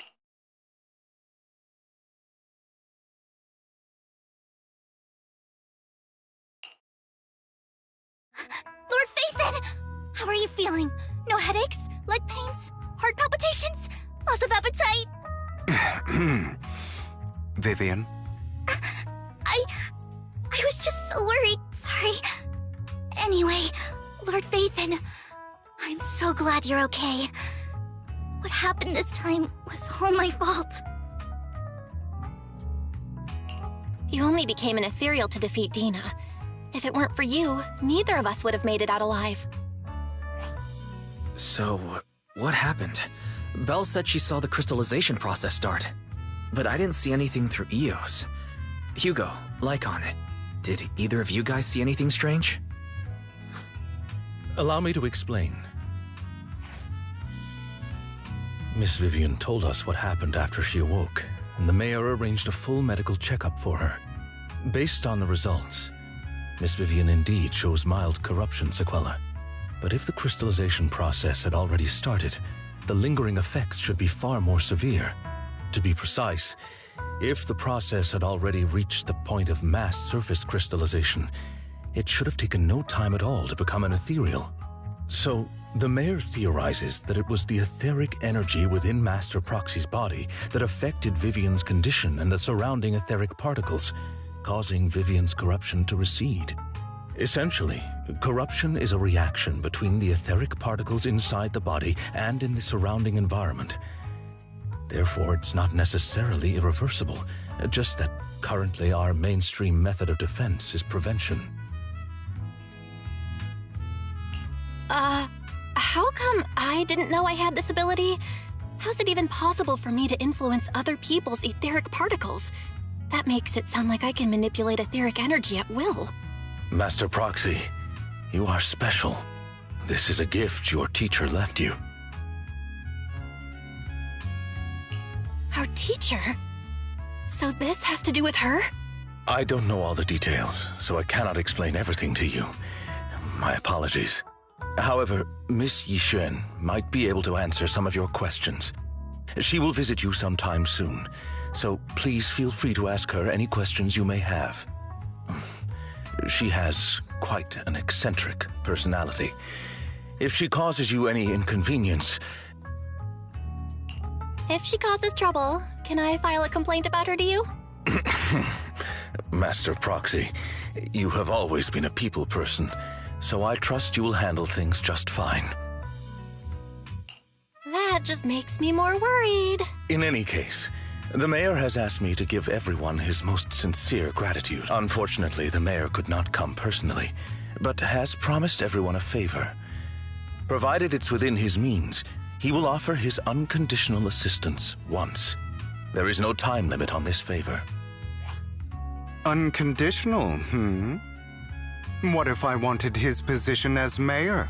If that is what you desire, then the mayor and his subordinates will be first in line to vote for you in the next election. As for the other votes, you'll have to work for them on your own. But should you assume office, I hope you take full responsibility for handling all day-to-day matters and lead by example. By sheer happenstance, the mayor has provided you with a copy of his current assignment, the City Waste Sorting and Processing proposal. Old fox. Well, can I request Lord Phaethon's? The mayor imagined you might ask. I have prepared all the necessary documents, and the ceremony expenses will be covered by the mayor as a gift. As long as Master Proxy agrees, we can sign and process the documents immediately. But this matter requires mutual consent and cannot involve coercion, confinement, or one party's lack of consciousness. Stop! I would never do that to Lord Phaethon! Probably. At least not today. As for you, Master Proxies, the mayor has some sense of what you desire. That said, he hopes you might speak with Miss Yixuan first before you decide the timing of that favor.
I did not expect that such a spiritual entity would exist here. It appears this street is a geomantic gem. A spiritual entity? His name is Howl, and I guess you could say he's a neighbor of mine. Is there something special about him? No, I was simply a bit surprised. It's rare to find such an intelligent individual of this breed. Even huskies can be really smart. Howl is proof. You're right. Yet, being overly intelligent comes at a price. It must stay here for prolonged periods of time, parted from its owner and unable to move about freely. Both a blessing and a curse. However, it seems quite happy. We've strayed a bit off topic. Since you're back, let's discuss our partnership.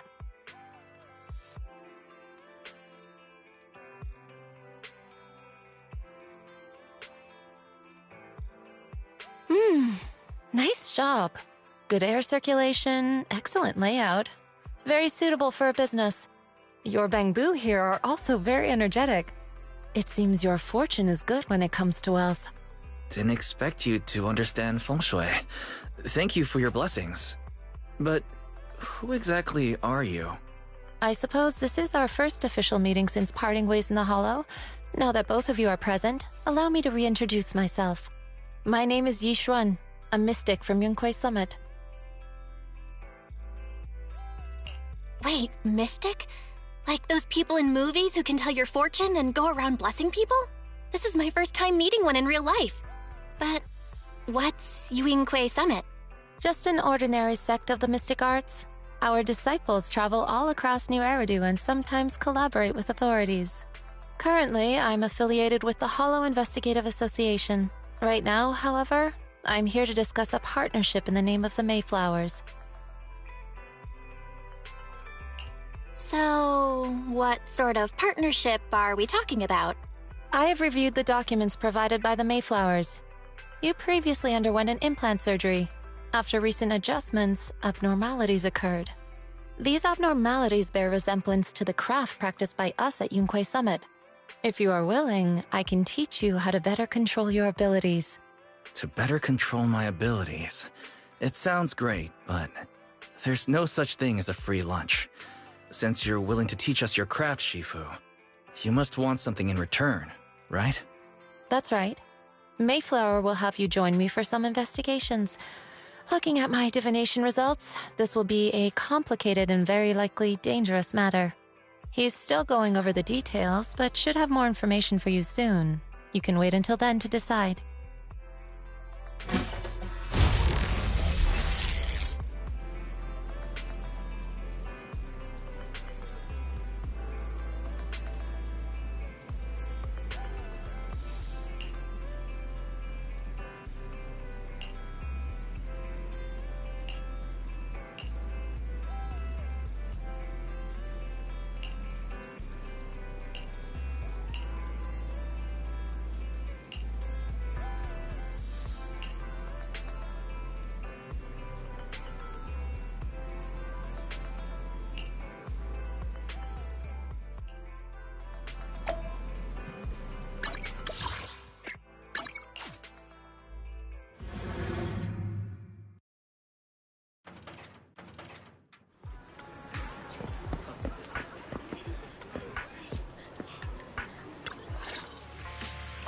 Please, help me check my fortune! Here's my palm.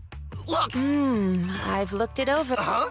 You barely looked at it, and you're already— You have good fortune. What? You don't believe me? I do. Thank you so much. Next, it's my turn. Hey, wait, hey! So, this is where you were. Who are all these people? You're here, Belle? I decided to take a break.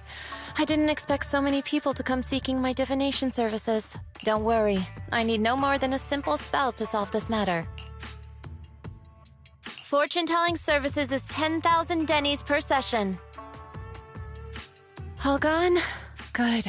It seems the Banish Wealth and Desire spell is still effective. Banish wealth and desire? That's a spell? This isn't the kind of craft you said you were going to teach us, is it? Our video store has a business license, and we'd get complaints if we charged unfair rates. Of course not. This is just a trick to deal with trouble. I'll take my time showing you the true craft of Yunkwai Summit. For now, let's find that shop.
Yishuan Shifu. The store is right up ahead.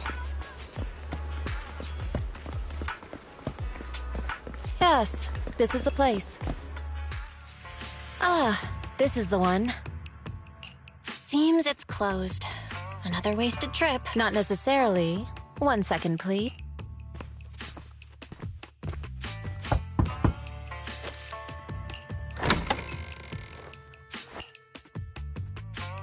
Huh? Is there someone inside? Relax. The boss prefers to do business with people they know. They like their peace and quiet, so they rarely open for customers. I'm an old acquaintance and just wanted to retrieve something. What a strange private business. Shifu, what exactly are you retrieving? Just some things needed for our future investigations. You'll know in time. Really? Shifu, I feel like you're always so mysterious. Rest assured, I'm not hiding anything from you. It's simply because the correct time has not yet arrived, so there is no need to rush. Since we've already obtained what we came for, let's part ways here. There will be plenty of time in the future. We will certainly meet again.